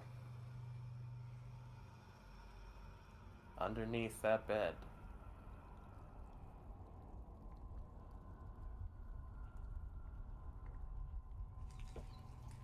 humming away. Above Humming. game, is it humming with me? It's humming very, very quietly. Mm. I don't know why it's not showing up on stream, but... Oh, there we go. Still hasn't shown up for me. Give me a sec. Damn it. It's Image not- broken. Yeah. Of fucking course. If you can post it in Discord, I can bring it up on screen. Yeah. Oh, thank Jesus. Bagman, there's no need to feel down. I said, Bagman, put that guy on the ground. Fuck Bagman. no! Hey, dude. No. Is of course. Oh no. No likey. Give him some pants. Someone enjoying this bittersweet symphony. Vaughn, hit control and then the plus button on that page. Okay. And And here is and the the- best part. When I called to him as though speaking to a lover, and now I'm singing a love song. And with that, we will end today's session. No, give Yay, him we made a new pants! friend. Pants are for squares. Pants are for squares. I like this guy's cut of his jib. I like the cut of his jib. Also, But Wiley, yeah. that soundbite you posted in Discord, I can't play that one because that's literally my sub notification. So yeah. Why? Great job today. And you know what? I feel like, I'm actually gonna save this for until when the stream ends. J Frost, why? Sweet. You dared the DM. The DM said, I bet. I didn't dare jack shit. I scared a bunch of guys. That's all I did. Fucking Bob dared the DM. Well, it looks like we have to update the title card again because we have a new part member that we don't know No, we're about. not forcing Bunny. We're not forcing Bun to deal with that. I'm not making Just it again. Just gonna have fucking Bagman appear every so often. How did we defeat this enemy? We have no idea, but the Bagman, fighter of knows. Satchel Man. Which farm Bagman remembers I mean, now. all this is happening yet again. Daedalus is as far away from the danger as possible. Daedalus is still in the library, just like, But you have your own thing to deal with now. yeah, like This I is said, I'm just gonna solve this puzzle and become king of games. I don't see where the problem is, okay? This is a kill it with fire moment. You all act like he's something to defeat. I'm gonna make. I'm a. You act like he is a monster under the bed. No, fuck that. Bagman is my homie. I'm gonna give him some weed. I'm gonna give him some smokes. I'm gonna sing some love songs to him. Y'all gonna walk into my room. Bagman and I are gonna be fucking dancing. Isn't he literally under your bed? Yeah, Literally it's- is underneath your He is bed. under my fucking bed right now. Yes. Also, the second you said under your bed, I immediately went to the JoJo's part 4 of Kira. I felt something licking me from under my bed. He is under my bed. Oh my I have God, Wiley, I have perfect. left an offering on the floor for him. That room is filling with weed smoke, and I am singing him a love song, and he is singing back. Oh boy. But anyways. How long has it been since he had contact with another person that wasn't, I'ma snatch him? You know what? I'll do you all a favor. I'll do you all a fucking favor. No. I'm concerned by the Thanks, tone Dad. of that. Yeah. Alright, I'm gonna roll a d10, and then I'm gonna roll a d100. A heckin' concern. Stab him. No. Alright, 6. I'm gonna do this. Advance. He's that Bagman. Skippity boop up. It has been That's- over 305 years.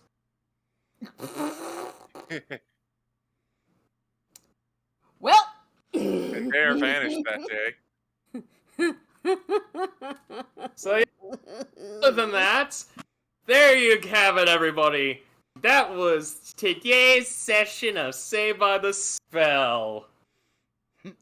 Bob, I don't like your new friend. What is up with you and these shadowy cabals you keep And making? you know what? I just thought of an episode title for today. What? It's almost like his username is Shadow Dancer Bob. You a love song? No. Unwanted baggage. Fuck off! God damn it. Hey, Or could I say unexpected baggage? hey, Unwanted. Unwanted. y'all, Mm. hear me out. I seduced Baggy. I called the Bagman. You're consistent. Oh no! Yo, just I heard you were realized back that- on my little sister. Oh no! Oh Well- my God. My job is simply to give y'all interesting shit to play off of, and I am doing my fucking best. Yeah, you are, you Grim Lord. Anyways, let's go with the outros. I need a moment. Hmm. Who wants to start this beautiful shit off? You know what? Hold on, fuck it. Bob, we'll start with you. You brought the bag, man. This is your now responsibility. You got brought the intro. weed. It's on you.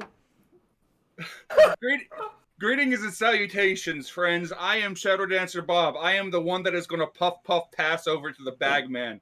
You can find me on Twitch and Twitter at Shadow Dancer Bob. On tomorrow, Sunday, we've got the Maelstrom, which is a WWE 2K19 meets D&D show, where who knows if my players are going to summon the Bagman in that world? We don't know. They hope they don't. Tuesday, we got Monday. You can find me on twitch.tv/LennyPator, where I play Daenir, the Tabaxi Wizard, who is definitely not going to summon the Bagman. Tuesday, we've got Destiny 2 with the 101 Guard. Wednesday, this coming Wednesday, you can find me on twitch.tv/Trash King Arisen for the Under the Shroud campaign, where I play the devilishly handsome villain, the Silver Devil. Thursday and Fridays are probably going to be Wrath of some kind. And Saturdays, you can occasionally find me here, summoning the Bagman with love songs on twitch.tv/BurnoutVon, where I play Endair, the Tabaxi Artificer, Summoner of the Bagman. How many times can I say the Bagman during this instance? Who the fuck knows? Krista, where can people find you? What do you have going on? Are you going to be summoning the Bagman? No! Stop summoning shadowy figures! I swear to God, Bob! Hello, everybody. I'm Krista, also known as Spoiled Chestnut, and I played Belki Karst today. I usually do art streams and some variety gaming stuff. Tomorrow, I'm going to be on my channel, where Nero Napier is going to be running Fleeting Bonds Season 3, Blood and Rum, where we're going to be playing vampirates. If you like vampires and the golden age of piracy, come check it out. It's a good time. I think we're only on episode 4? Question mark. My commissions for general art as well as VTuber models is going to be open in July. So if you're looking forward to getting something for yourself or some animated emotes or anything like that, hit me up. My DMs are open. Zai, go. Hi, diddly do. I'm Zyme. You can find me over at twitch.tv/ZymeSite, where Mondays and Tuesdays I've been playing Dark Souls and dealing with big fucking mosquitoes. Wednesdays I've been doing art streams, but replaced it with some Monster Hunter Rise in order to catch up with everything before Sunbreak comes out.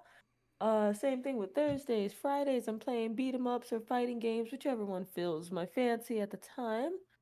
Every other Saturday, you can catch me here with these lovely beans playing some Saved by the Spell. And Sundays are essentially my day of rest. That's basically it for me. Other than the occasional shitpost, yeah. Wiley, it's your turn.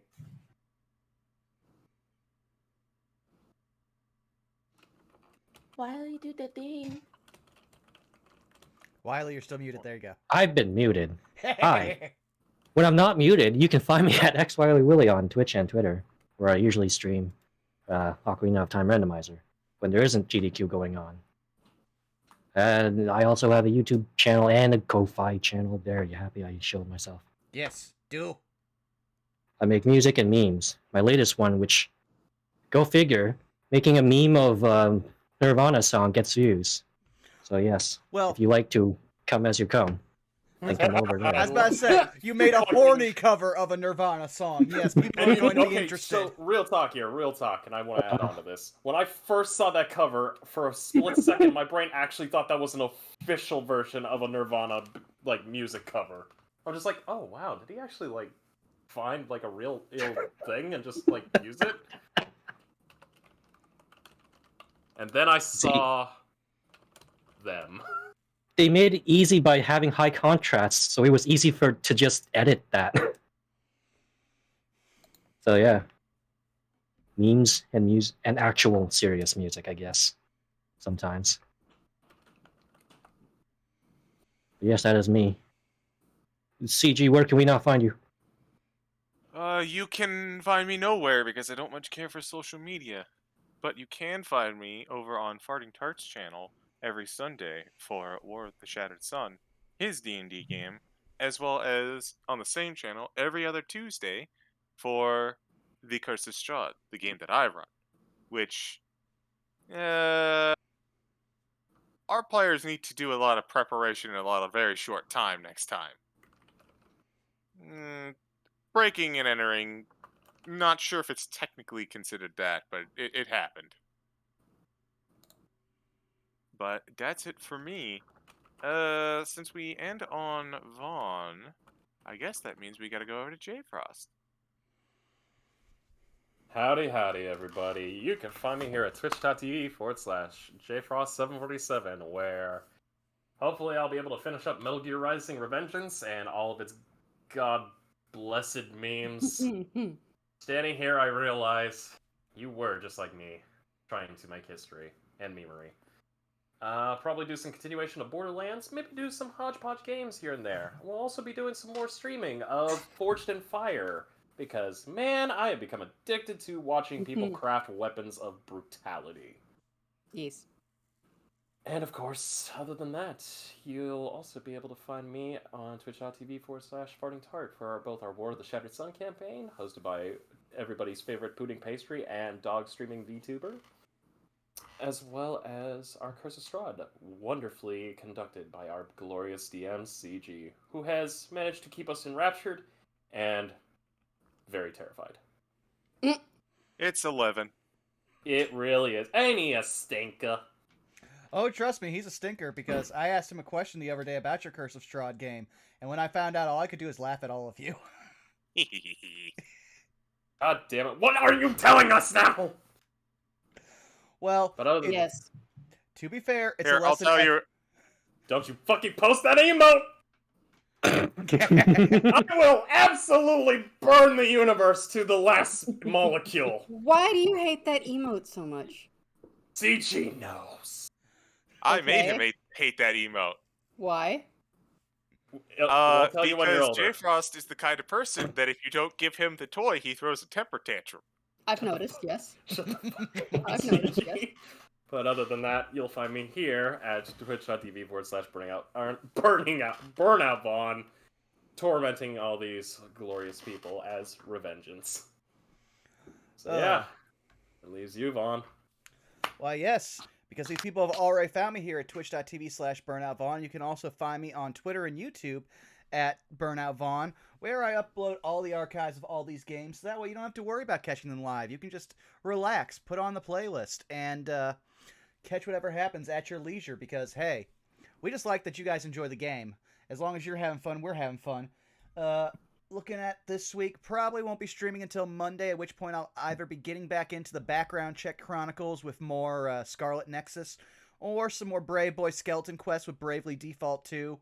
And hopefully soon, I'll be able to start making some announcements for a fun series coming up in August. But that all depends on if we can get some people and some calls. Until then, it is now time for us to find somebody to raid. And let's see who is all on. We Squatch, Sour Slimes, Distortion Devil, Arkov, Bromed. I'm kind of feeling Bromad. We were gonna do him the other day and decided to go with someone else, so I think we need to fix that. Alrighty Yeah. then. Give me 1 second here. Alrighty. Had to type in raid commands. doing? The raid Second message is man. Bob summoned the Bagman. God. I was just gonna say check under your bed. Ooh, I like that one. fair enough. Bagman, fighter of Caseman. Well, no, I was gonna say fighter of Catman. Catman do. Who says we're gonna fight? Nah, The Bagman. He's It the all immor- depends on what he wants to do. I'm he's, sure the immortal, whatever he's actually the immortal rival of Boxman. God. happens, it will start with F. He's the rival of the Box Ghost. The box ghost. I am the box ghost. No, not tiny box stem. Oh. But all right, thanks. Keep a lookout. There shouldn't be any game next in the next 2 weeks, but if anything changes, like if we decide to do an early game or double up games the following week, we will let you know. It just all depends on playing by ear, as we all have family and other obligations to deal with on this, our On Fire Nation's national holiday. I love the fact that we're leaving off on such a cliffhanger. To be fair, we leave off on a cliffhanger just about every time we finish one of these. Yeah. Hey, you didn't last week. Technically, we did. Semantics. Mm. Yeah. That's what I'm good at. All right. Well, let's remember. Let's tell Broman to check under his bed. We will see you all later. Bye-bye. Wow. Audio. Bye.